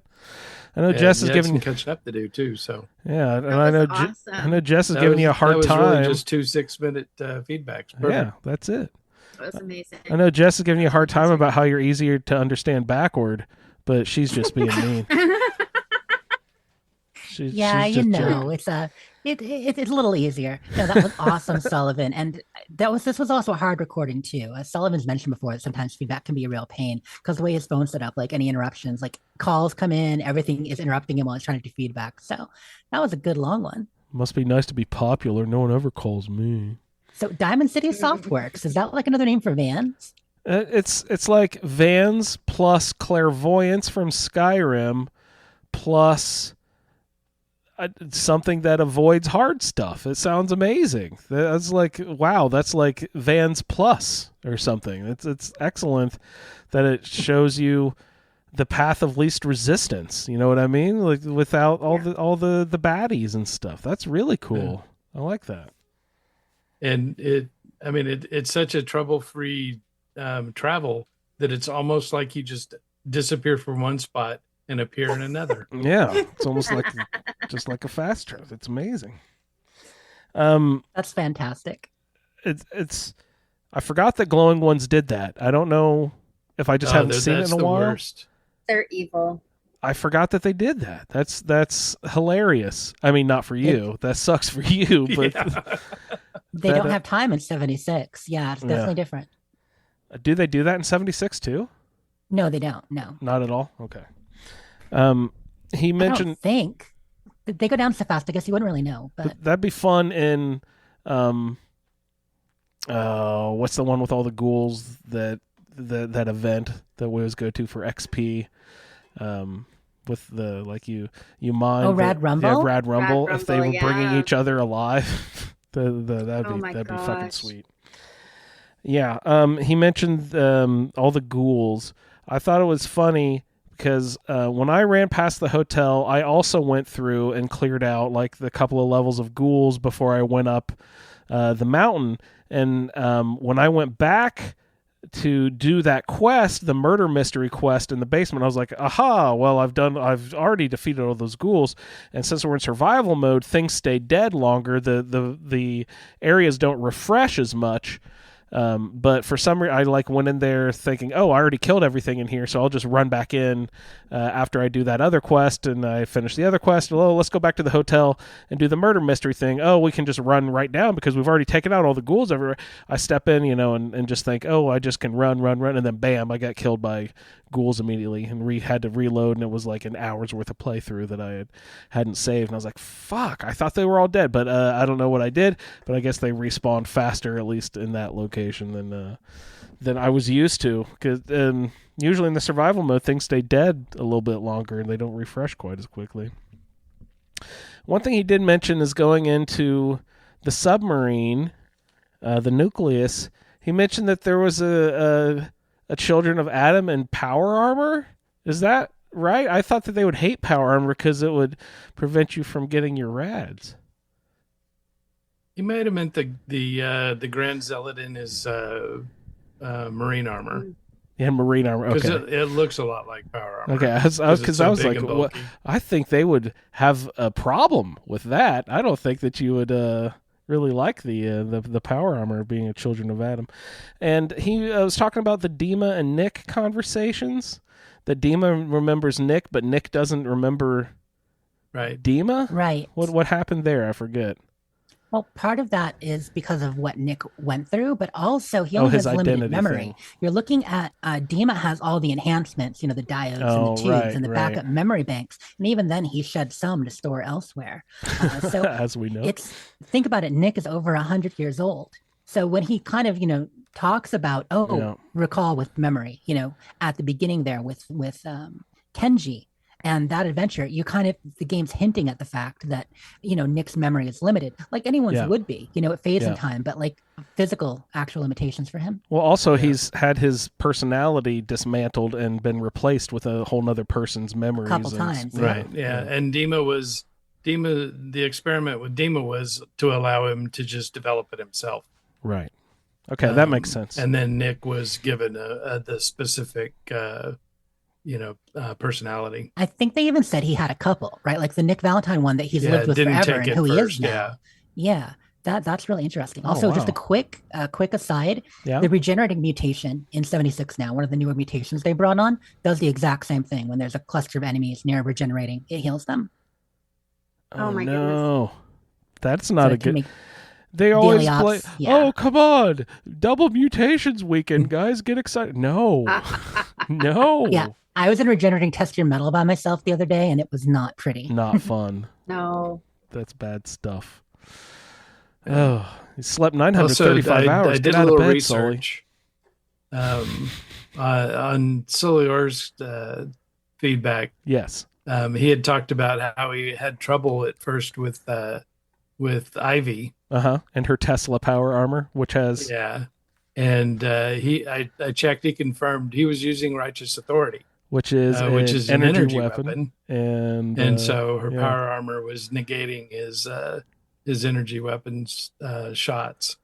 So when he went in with the katana, it was, he was doing damage when before he wasn't, because it was all getting absorbed. Yeah. That's funny. But I think, oh no, the katana does extra damage against energy stuff, robots and such, I think. So maybe that would also do more damage to Tesla power armor, question mark? I don't know. That'd be cool. Yep, so you figured that one out, Ray. Good job. All right, we do have one last feedback here for the evening. It's our good buddy Pip-Boy Steve. And I believe, I haven't looked at the schedule, but I believe Steve is on our show next week because he wanted to hop on and talk about Nuka World. It's one of his favorites, I believe. So let's go ahead and check in with Pip-Boy Steve. Hey, Steve. Kia ora, everybody. Steve here with my feedback for Zenith. She is exactly at level 100 right now. I had mentioned that when I go to do Automatron that I would gear up with some troubleshooter armor that I have been storing up. But it all wasn't actually that good. It was just like a couple pieces of metal and like a piece of leather. And I wasn't taking that much damage from any robots. But I did wear a troubleshooter's arm piece. It's from a Nuka World, the pack faction. And so I did have that piece on, troubleshooters, and it always helps to have a little bit, kind of Pat's style of one of each. I did change up what I'm wearing. I've got on a bunch of different Nuka World armor, so like a ghoul and the troubleshooters, and and a bolstering item. It's a bolstering like operator's chest piece with the big crisscross bullets, and so I'm like looking like Lemmy with the bullet belt. And so even though I haven't been to Nuka World yet, I'm wearing all Nuka World armor. The hat that gives you speed, the captain's hat, that one. It's always good. So I also had a troubleshooter's radium rifle that I was going to use, but I realized I was just getting way more damage with the kiloton rifle. With the extra damage explosion from or explosive damage from the demolition perk. Yeah. And so that just kicks ass. Andrew, you'll attest to that. Very proud of you, Steve. I carry a mighty radium rifle, which is 20 plus 25% damage, I think. Because with explosive, you do want to have a weapon that where you're in areas where you're getting hit with guys up close. So you could really fuck yourself up with a explosive weapon at close range. So I just carry those two rifles because weight is precious. I did complete Automatron. Yeah, it's real fun. I always love that DLC. And I was totally taking the BOS Uber back and forth across the Commonwealth. It really is handy to have the vertibirds. But not all the time. It is nice. I was taking Ada with me, and it went pretty smooth. I did have to reload on the final dungeon, and I had gone back really far. And so anyways, and I had to reload there because there's this point where a crazy legendary robot comes out of nowhere and just jumps on you and starts attacking you. I forget what kind of robot it is. But man, I just couldn't react fast enough. And so I'm usually pretty good at shooting the legs out from under robots that come up running at you. Anyway, explosive helps with, shooting the legs out. And I was a bit worried when it came to the last battle because I went into that room. I usually recognize that room before I go in, but I didn't this time. I was like, oh shit, I'm here. And it can seem like it goes on forever, and I was worried in survival mode that was really going to be an issue, but I got it on the first playthrough, so that was cool. I've also had it glitch out on me where it just never stops. It just never stops, and robots stop coming, but it never completes. I've had that issue before, but thankfully I didn't have it this time. I am looking forward to going to Nuka World, but for now I am just running around, literally crisscrossing the Commonwealth looking for stuff to kill, going to places I haven't to clear it out. I spent the last 6 levels just raising my charisma and taking Wasteland Wanderer and Intimidation, even though I didn't really want to boost my charisma, but I need it to make traps so I can get all the achievements. I'm hunting down all the achievements. I'm knocking them out. I'm probably going to build those traps at Starlight Theater because I just have it big and empty right now. I don't have anything there. I sure don't have room at Hangman's Alley for it. And then I'm also hunting down different bobbleheads. I need all 20, so I gotta make that work. I got the main quest done up to where I have the transporter built to take me to the Institute. And that's at Sanctuary. And Sturgis is sitting there on the computer going, "Hey man, jump inside. I'll send you wherever you're going." But I'm considering whether to go bang out the Institute and finish the nuclear option with the Minutemen before going to Nuka World, because if I start raiding the Commonwealth, then the Minutemen will hate me and it won't go as well. Because they start to hate you once you start to take settlements in the Commonwealth. But that is a long way away. We have a long way to go to get there. But I guess they only hate you for a bit. So I understand you can finish the game with the Minutemen if you raid the Commonwealth, but Preston will never follow you again. He leaves you. I'm not sure that's really something I care about, but I like Preston. He's cool. And I like it when he walks around the settlement and calls you babe. When you wake up, he's all, "Hey, babe." I could finish this playthrough without even going to the Institute, but the transporter is sitting right there. But Nuka World is calling. I don't know. We'll see. And I'll see you in the Wasteland. Awesome, Steve. Thank you so much. We'll see you next week in the Wasteland, Steve. He was talking about that transporter thing and having Sturgis and stuff. Ray, if you leave him up in the museum, what are your options then? Do you have to have the Brotherhood build it then, I guess? Where does the railroad can't have you build it inside there? Where does railroad have you do it? At one of your settlements. Oh, okay. Yeah, they That all makes send you to sense. settlement to get it done. Mhm. I think they use the settlement associated with Mercer Safe House. Oh, okay. That would make sense. Anytime I think I've done it once, that I've done it through the Brotherhood, I built it just there at the airport. But they send you to settlements too to do it?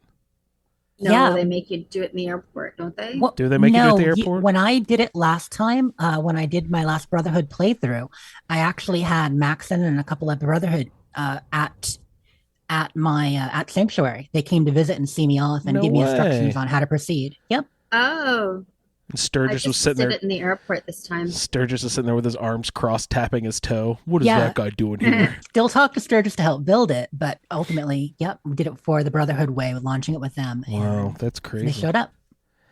All right, I don't know if I misheard him or something, but he was talking about achievements, Jess, because he's going on his achievement run. Hmm. He said that he needs to build traps for one of the achievements, but he also said something about needing to increase his charisma. Is there something you need to increase charisma for doing achievements? I don't know if I misheard him or misunderstood what he was talking I mean, about. I'm there. sure it could be helpful for certain achievements, but He's no, like, I don't know which one didn't- he's talking he's like, about. I didn't specifically. intend to increase my charisma, but I needed to build Yeah, traps. there's not an increase your is there- charisma achievement. Is there right. a trap that's associated with high charisma? That doesn't make sense to my head either. I'm Well, not sure. I mean, increasing your charisma allows you to have more settlers and creatures at a settlement. All right. And he was also going for Wasteland Whisperer and Inspirational.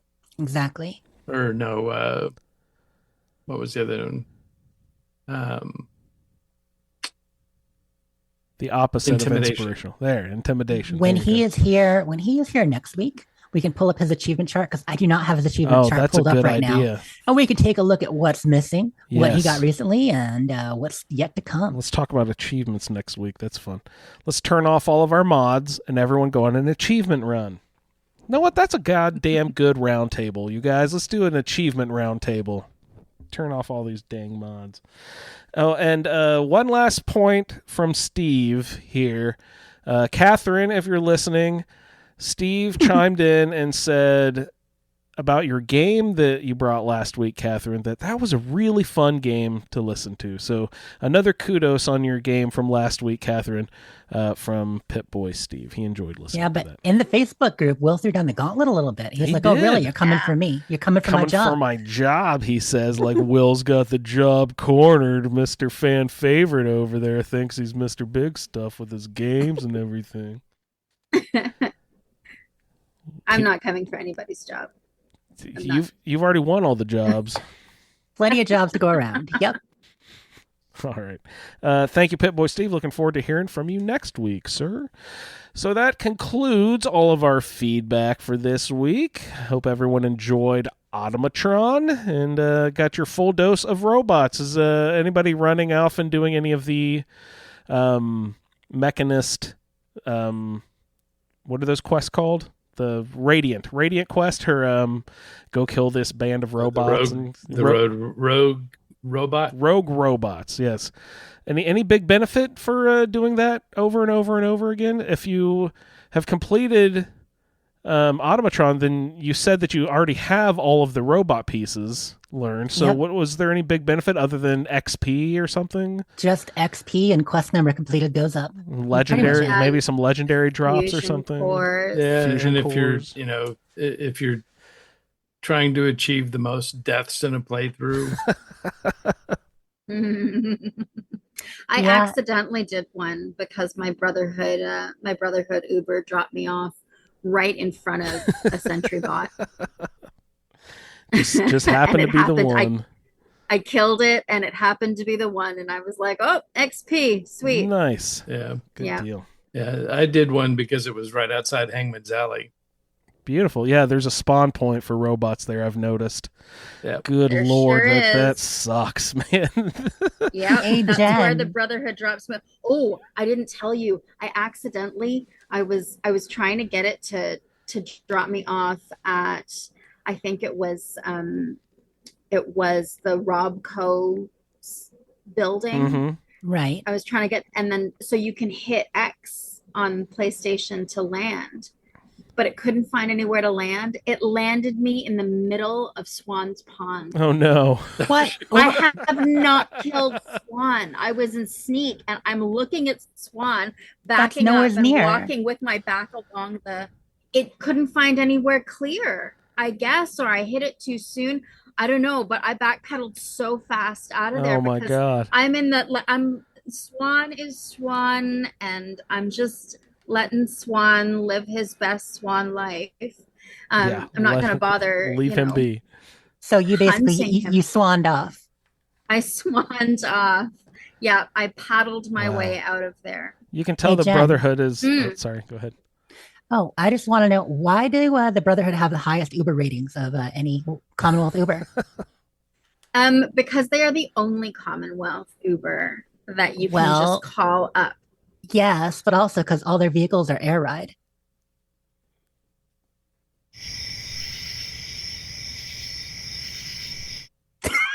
I'm going to insert crickets into there.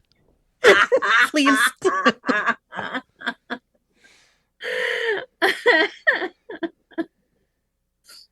I'm dying laughing. You can tell the Brotherhood is from out of town, right? You see them come in on the Pridwin, about a third of the way through the game or whatever, quarter of the way through the game. You can tell they're from out of town if they think the closest location to land at the Robco plant would be, Swans Pond, because literally the Boston airport where the Pridwin is parked is just a stone's throw Freaking away from right Robco. It's right there. there.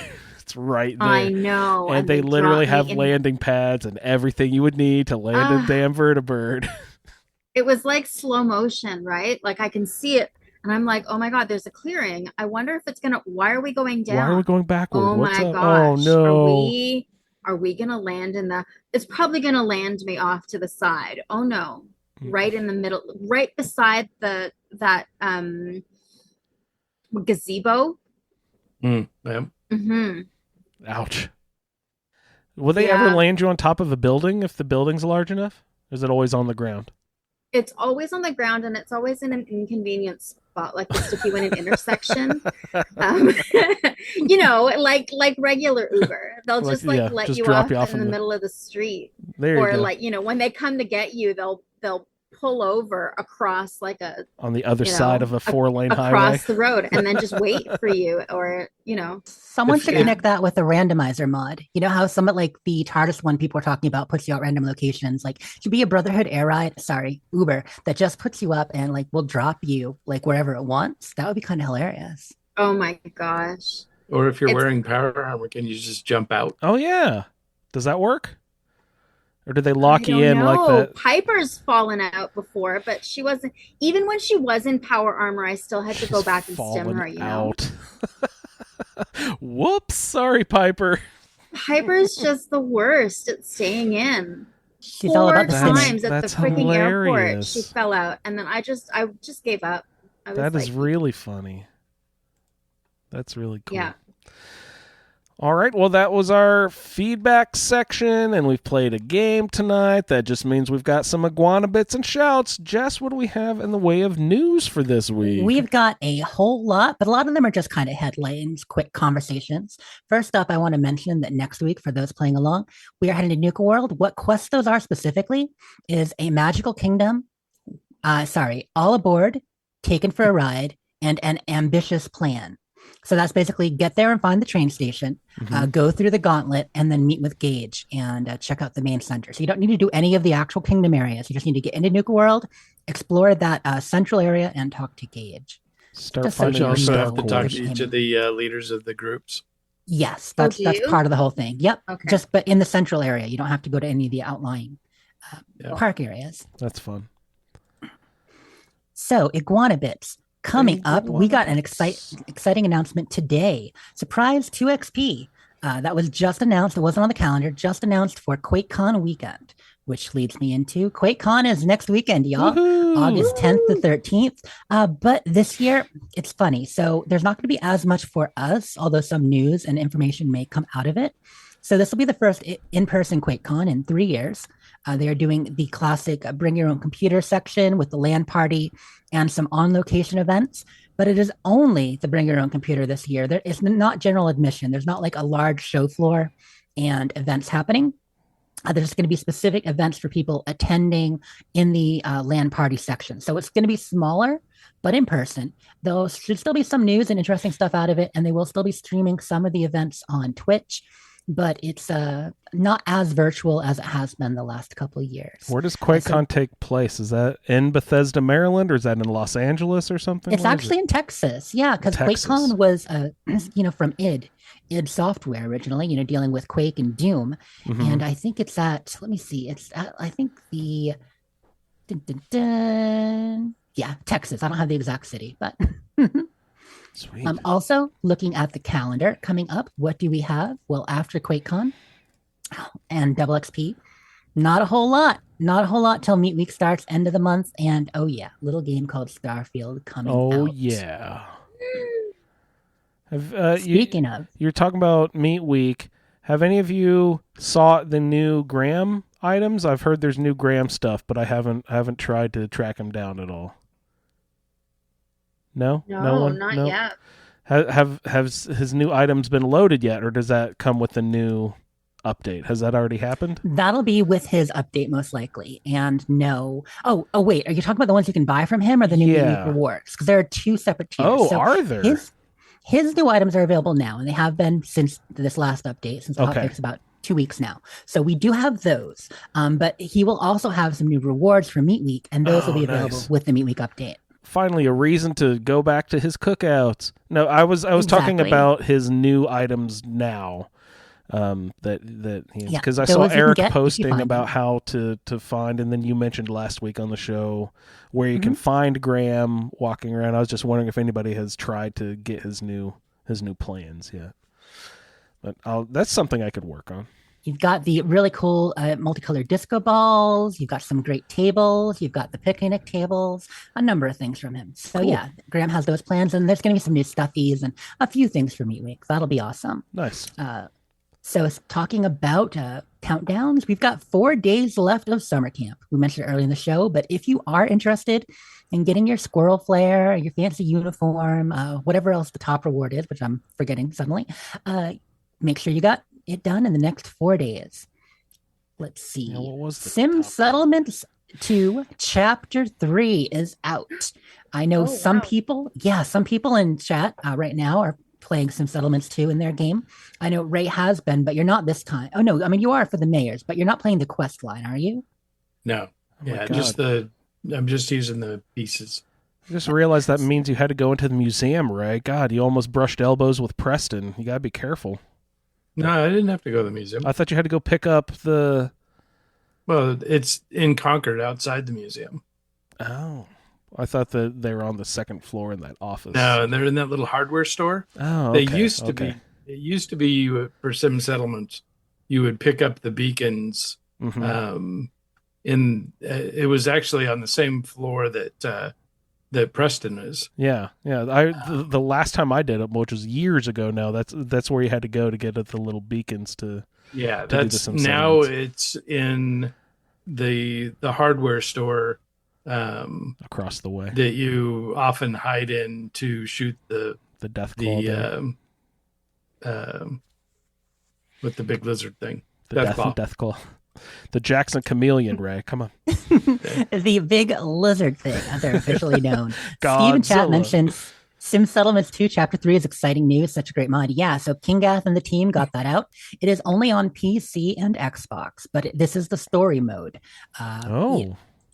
Story mode. I believe like it starts out being called Rise of the Commonwealth and something else. This is now called Last Stand of the Commonwealth. So it's an ongoing Ooh. story that is not just about the settlements, but also, the characters and NPCs that populate it. Well, that's So very cool. Yeah, they had before Sim Settlements 2, they did Conquerors, where you could play as raiders, Yeah. and one other one. So they expanding their story modes, which were really well done. You could, when you were going through Concord, there's the little playground. Yeah, I love that little playground there, and right near on the north side. Mhm. Yeah. And so there was a raider that was sitting on top of a building, right there next to the playground, and you would interact with him, and you could become a raider. And that also allowed you to go in and dispatch with Preston and the crew. No way. Does it make Wow, them? get a quest right there to do that? That's Oh. It awesome. makes them non-essential, so you can actually take them down. Yep. That's great. That's what the Raiders need are, better recruitment tactics because I mean, we're in there, we're depleting them all the time until they get refreshed from Nuka World. So it makes sense they got to recruit somehow. Speaking of mods, there are also a featured mod article. We haven't had one of those in a while. And I want to mention a really cool one. There's a mod called Grounded Updated. So this was previously a smaller mod. Now it's larger on PC, Xbox, and PlayStation. And it gives you a whole bunch of different kinds of terrain materials. So you can actually, like you guys have always been able to do in No Man's Sky, do terraforming. You can flatten an area out. You can add caves and build all kinds of terrain things happening.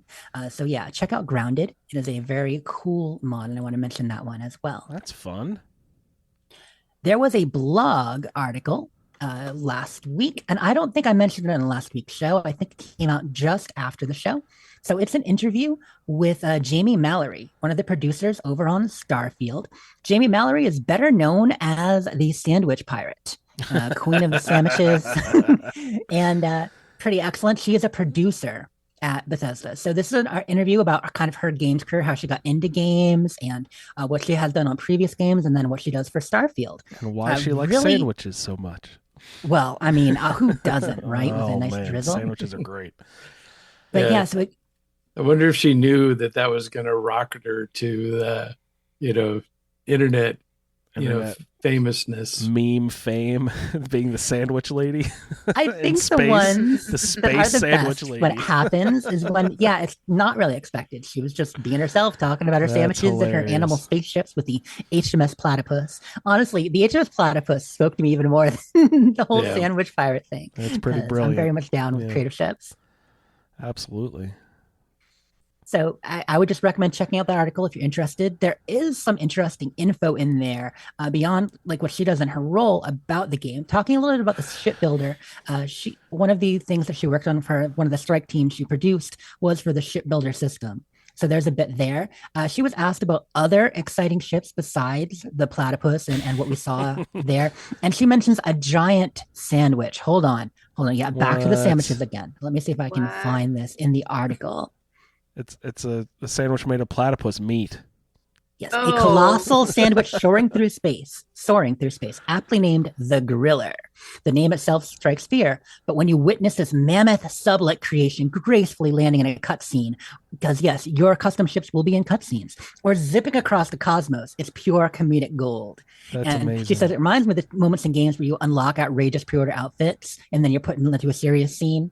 So yeah, your ridiculous spaceships will be part of your game and your canon lore in Starfield. That's amazing. It shoots Wow. pickles for its cannons, right? I mean, once modded, but yeah, it's a great article. Jamie, as you saw from the direct, seems very delightful, and she has some really great anecdotes in that Yeah. blog. Seems like Another a character, right? note for Starfield. I've got so much this week, you guys. There was a lot of little bits of news that are exciting. Good. I'm glad exciting stuff is happening again. I'm finally, excited. right? Sometimes Yeah. it's a little bit dry on the iguana bits, but I got to turn to Reddit or something. And I mean, who wants to do that? So we now know Starfield will be Xbox Play Anywhere. For those who don't know what Xbox Play Anywhere is, means not only is it in Game Pass, but you can play it on multiple systems, but your save is transferable. Okay, Play Anywhere means cross save between Xbox and PC. So you're playing a PC copy, and you go to your Xbox, you can transfer that save, play anywhere between both systems. And for those who like to play, like Jen is talking about right now on mobile, if you're playing, say, a PC version somewhere, and then when you play mobile, you're playing an Xbox version, that will completely transfer. Oh, wow. That's yeah. awesome. Very, very good news. We know that's definitely been happening in the Microsoft Store version and the Xbox version.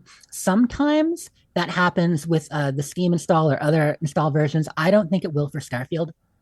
I do think your PC version will have to be bought through the store. So just take a look when you're purchasing, pre-ordering, whatever on your Starfield and see if that is something you have or not. That's awesome. Does Xbox, Microsoft have a handheld console? I know PlayStation did the PSP and the new Vista or whatever it was called. Not Vista. I don't remember what it was called, but they had another updated version. Is basically the controller with my phone hooked to it? Is that their version of a walk around console, a portable thing? It's the closest they have currently, but they are kind of co-partnering, working with some of the handhelds. So you guys know how the Steam Deck kind of took the PC gaming world, portable PC gaming world by storm when it came out a couple of years ago. Yeah, Baker likes it. Since then, there has not been a direct competitor until just recently. There is a Logitech, I'm forgetting what it's called, Logitech G Pad or G Board or Logitech G something, that is essentially a portable Game Pass machine, but everything you're playing is only in the cloud. It's not a local install like it is on Steam Deck. So it's not a portable computer. It's a portable device that can stream a lot of things. Right. Yep. But the Asus just came out with the ROG Ally, the Asus ROG Ally. And that is essentially a Steam Deck competitor. It's got a slightly different form factor, similar, but kind of comfier looking grips, if you ask me. It's got some great things going for it. Unlike the Steam Deck, which runs a flavor of Linux, and you need to do some jury rigging to get some things to run. The cool thing about the ROG is that it runs actual Windows 11. Oh, nice. So this is good and bad. Because obviously the Windows 11 interface isn't made for like a small, tiny screen with joysticks to control and a little moving pad, but it's doable, and they're kind of working to make it more and more accessible over time. But so that is the one that Microsoft is kind of semi-partnering with. They're advertising it. We've seen it in shelves in some of their videos. It's kind of like their unofficial, you want to play our games, Game Pass machine. Cool. Also, deal. more Starfield news. God, chock full of Starfield, you guys. It's the countdown. There will be an exclusive theater presentation, not at QuakeCon because that's a fan event, but at Gamescom. So Gamescom comes up. That's the largest gaming convention. Happens near the end of August. So it'll be probably in about 3 weeks now. And they're going to have an exclusive theater presentation of Starfield for that. It should be things we haven't seen before. So expect some cool news and gameplay footage and leaks from that. The event will probably be televised. I'll have more information on that once we actually know the details. Sweet. All sorts of Starfield stuff coming out. Last, yeah. Now this one, instead of looking forward, we're looking back. So this came up. Well, it's come up everywhere. Twitter, our Facebook group, and varying levels of excitement because how real is it? So there is a rumor that came through Reddit initially, and then was broadcast through a number of news outlets that Oblivion may be getting a remaster or remake. What? Yeah, I know. Ray, you probably got a chance to read one of those articles, or have you? No, I haven't. Okay. So there have been a number of them, and the details at first. So a lot of us, while a number of media outlets, maybe let's just say less reputable ones, the ones that are just there to get the clicks, we're all parroting this info everywhere. A lot of the others said this doesn't seem very logical. There are some issues with it. Now, the one thing in its favor is that the person who did the leaks on Reddit is a verified former employee of the studio that is supposedly doing this. So the studio we're talking about is Virtuous. Virtuous has several different studio locations. This would be specifically the one in France. And they have been known for doing remasters and remakes for a while. They actually most recently did the Outer Worlds remaster, which did not go the best. But they tried to upgrade the graphics and do a few things. So they're the ones who did that. And it's rumored that they're going to be remastering or remaking Oblivion. Details were a little bit sparse. So anyway, initially, I'm like, I really don't think so. And I mean, that's still where a lot of us are landing. We need more information before we give this any real credence. Like, okay, maybe it's being discussed, but we don't know. However, once I actually got to see the Reddit post, because of course that was taken down almost right away, but someone had a copy of the actual post and the details. It seems like they're talking about doing a simultaneous engine where they're going to nest the Bethesda Gamebryo engine, because this is pre-creation, of course, for Oblivion, the Gamebryo engine inside of Unreal 5. So the thing that made me most skeptical originally was the fact talking about in Unreal 5, because we know Unreal can't do what the Bethesda engine does to a large extent, right? You're not going to get the individual items and the references and the interlocking systems in the same fashion without a lot of extra code, which would be a real pain in the butt. But if they're doing a nested Oblivion, if they're doing the Gamebryo nested, so that all item references and IDs and all that, like through the console, are happening in there, and then the visual output is being head into the Unreal Engine for visuals and effects and layers, it is more possible, and that's what the guys are describing as being done. So I've upgraded from yeah, right, to skeptical, but maybe. Huh. Anyway, that is the Oblivion news. And it's kind of funny because we actually just like 3 weeks ago got the newest trailer for Sky Oblivion, which is of course the remake of Oblivion in the Skyrim engine. And that's expected to come out end of 24, early 25. And now this too, the rumor says this would be like end of 24, early 25. So, oh my gosh, fans have been working on Sky Oblivion for years, but difference is Sky Oblivion will be free, fully tested. And who knows? I still don't have much credence, but if they do remaster Oblivion, then Fallout 3 might be pretty close behind because they are by far the most similar of the games and the ones that are the least dependent on some of the Bethesda engine. I think it can be more easily translated. I was gonna say New Vegas, but yeah, 3 makes more sense because it's in house and such. Yeah. Exactly. And then after that, if that goes well, then maybe New Vegas, maybe it's the whole thing. But we won't put the cart before the horse. We don't even know Oblivion remaster is real yet. But there are at least more information came out that makes it seem more credible, if not likely. Then just do the whole damn Elder Scrolls series, right? Go to Oblivion, then do the M and the M1 before that, Skyrim 2. Yeah. Beautiful. So many versus Skyrim. And finally, the last thing I just wanted to give a shout out to Baldur's Gate, the RPG that came out for PC yesterday. Yeah, it was yesterday, and now it's after midnight now, but on the 3rd. putting up big numbers, posting huge numbers. So a lot of us were excited about this. This is one of the biggest computer RPGs, like very classic RPG coming out in a while. Of course, Baldur's Gate is a just iconic series. We haven't had one since Baldur's Gate 2, and it's Larian doing it, who did the Divinity Original Sins game. And yeah, so it came out, huge numbers. It has broken over 500,000 concurrent players on Steam, which would put it at the third most played game this past week, and it's breaking some records, like some all-time records, where I think last I saw it had come to the 11th most played game of all time, simultaneous on Steam. That's big. That's higher than Fallout 4, by the way. Fallout 4, I believe, is around 12th or 13th. So it passed by it just barely. And those are my iguana bits. What is Baldur's Gate like? So it's a game based on the D&D license. For anyone who's played Advanced Dungeons and Dragons in the Forgotten Realms setting, people are very familiar with, say, Waterdeep or Neverwinter, the city in Neverwinter Nights, the game. So Baldur's Gate is another city in the Forgotten Realms, kind of mid-sized city. And the original Baldur's Gate game was made by BioWare, I think 97. It was before all those. They did, Baldur's Gate, Icewind Dale, Planescape, a number of games based on that engine. And is it an isometric game? Yes, it's isometric-esque. Yep. Esque. All right.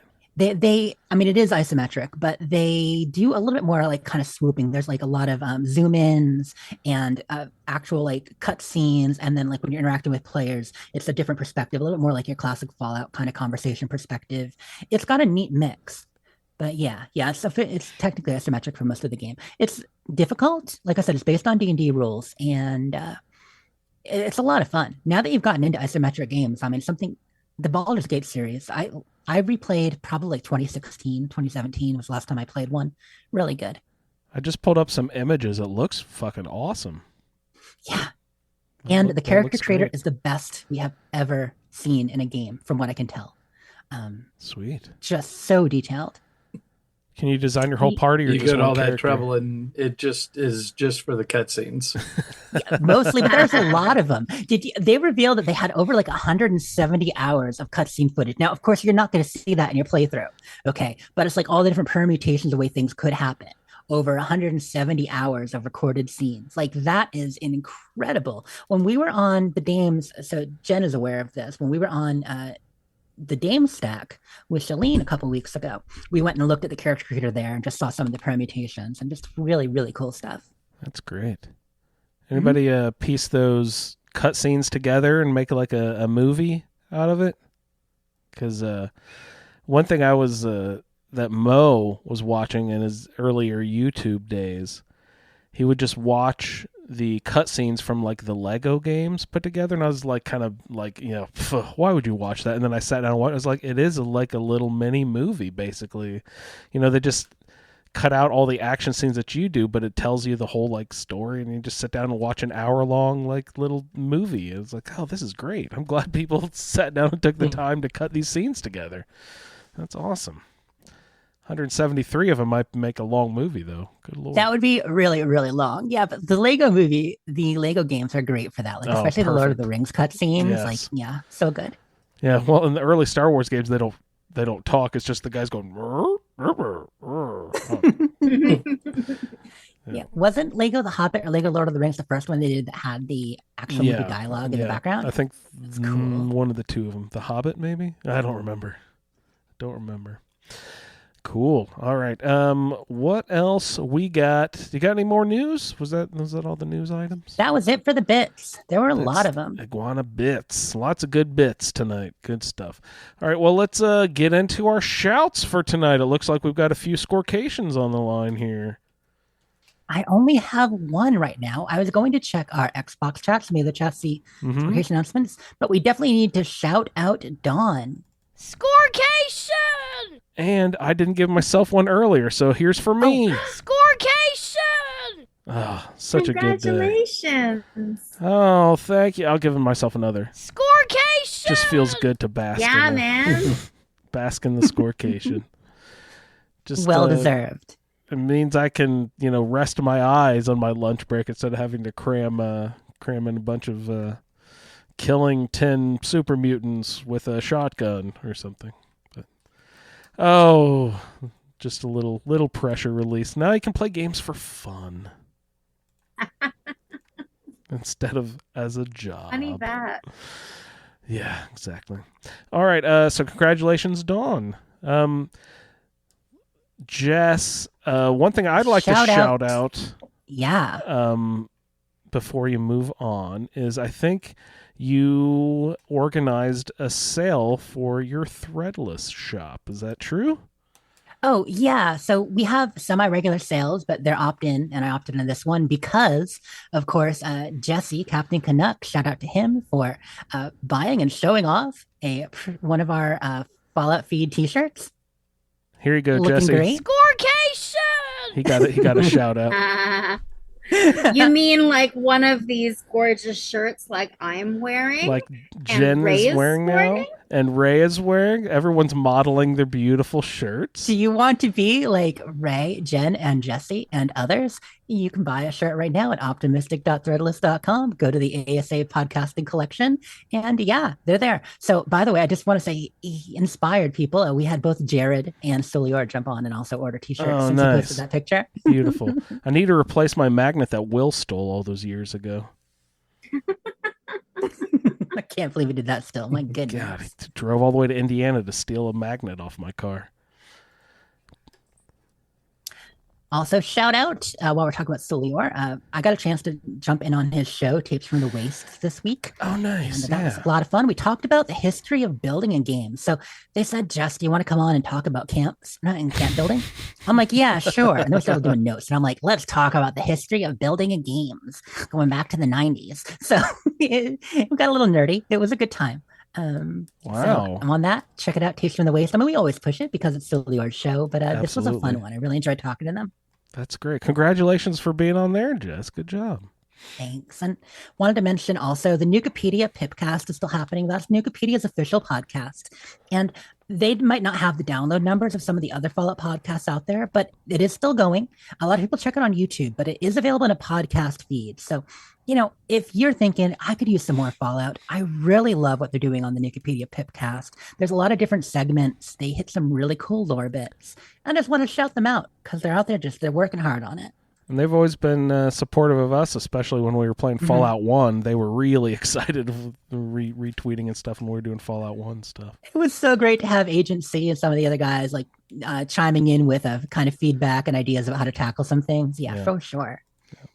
Also, shout out. I got all these shout outs. Shout out to Gen Con because, you know, our buddy Craig often goes. So if you're going again, Craig, I hope you have an awesome weekend. Yeah. It's, I know that you're saying that QuakeCon is like, you know, still a little bit, you know, reserved, and, you know, it's the first time they're back. Like Gen Con is full on. No one gives a fuck about any like small gathering, and it's like it's full on 800,000 people crammed into one room playing games together, elbow to elbow. It's like, yeah. I mean, hopefully not that bad. Hopefully we're taking some precautions, but yeah, it's happening now. One of the reasons I wanted to mention it is not just that it's happening this weekend, but there are a couple things going on there that are really cool. Crafty Rick, who is a Fallout props crafter, he did a scale model Pridwin that is just amazing. Way. That's cool. It's the size of a German Shepherd. It is a big old Pridwin. It is very cool. I don't know, German Shepherd for scale. It's dog meat wearing a Pridwin costume. It looks awesome. If you're there, go take a look for Rick's booth. That's really good stuff. And also, Modifius is going to be running their Fallout Wasteland campaign. So if you're interested, if you're into the Fallout role-playing game, you want to actually see it in action, Modifius is doing some games over the weekend too. Very fun. All right, go check it out, all you Hoosiers and people who come into the state. So YouTube chat thought you were shouting it out because Jen's on the show. Yeah, it's Gen Con. Jen, you're here. Yeah, I was like, are they celebrating me? We are. How many people are celebrating me? 800,000. Asses to elbows. Goodness. All for you. No, 800,000 people. That's good stuff. Yes, we're celebrating Jen this week.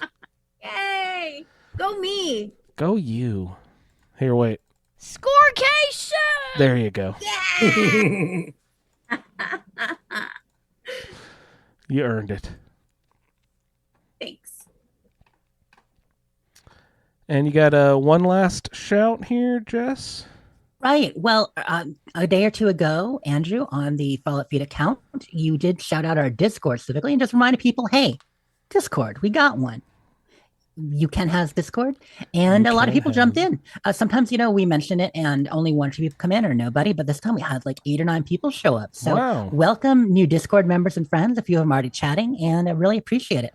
I always get nervous when we just kind of put it out there because that's when the bots show up. So far, these people don't seem like robots. I'm feeling pretty good. I mean, don't get me wrong, any of them could be a synth, but we'll be watching. Oh, I didn't know that was a thing. I'm sorry if I give us bots. It's all good, right? I have it set up so that we kind of corral them, so they can't do anything too bad. We only had one bot incident in the last 6 months. Do you remember that one? Ray? Mm-hmm. Michael got in there and caught it real quick and deleted the offending images. Yeah. Or the offending links. Oh, no. Sounds interesting. It was done quickly. Like I got the alert from people saying, "Oh, check it out! We're getting a bunch of spam," but it was already taken care of by then. Like it only took like 15 minutes. Good. Well, I kind of posted the Discord thing, kind of for personal reasons. It's because I want to fucking stop shouting out Twitter, because I just think it's just ridiculous what is happening over there now these days. I'm so over it and tired of all the stupid let's rebrand and all. It's just like, good Lord, why is that happening? So I just didn't want to have to go through and shout out all the stupid Twitter stuff anymore, and just say, hey people, join our Discord if you'd like to interact with us, and join our Facebook group, which can be found by searching a Skyrim Addict podcast and the Fallout Feed on Facebook. That'll bring you right to our group. Those are our two main places where we do lots of our interacting anyway these days, is on the Discord and the Facebook group. Not to offend anyone who still likes Twitter and X and all that a lot, but I just can't do any more eye rolling about this Twitter BS anymore. I'm just like, good Lord. Yeah, so I know a lot of people agree. I mean, there's still a lot of good people on Twitter, and if you curate your feed, it can still work for you. Yeah. But getting more and more annoyed with some of the policies, and also, there comes a point where you're like, is this doing more harm than good? Does it put me in a foul mood? Yes. Is the algorithm now set to specifically serve up controversial stuff over stuff you're interested in? Is. You know what I mean? Yeah. That power can be used for good or evil. So I'm doing Blue Sky more, and I'm enjoying Blue Sky because, why not trade one social media for another? And then let's never get annoying too. It can't happen. But yeah, Discord and Facebook for the majority of us in ASA podcasting. Yep, sounds good. Yeah. All right. What's up, Ray? Do you have something there? I was just going to say Blue Sky is the best faction in Stalker. Oh, Stalker 2 news. Ray, did you see that they're going to be a Stalker 2 presence at Gamescom? Yeah, it'll be interesting to see if they have a projected date at this point.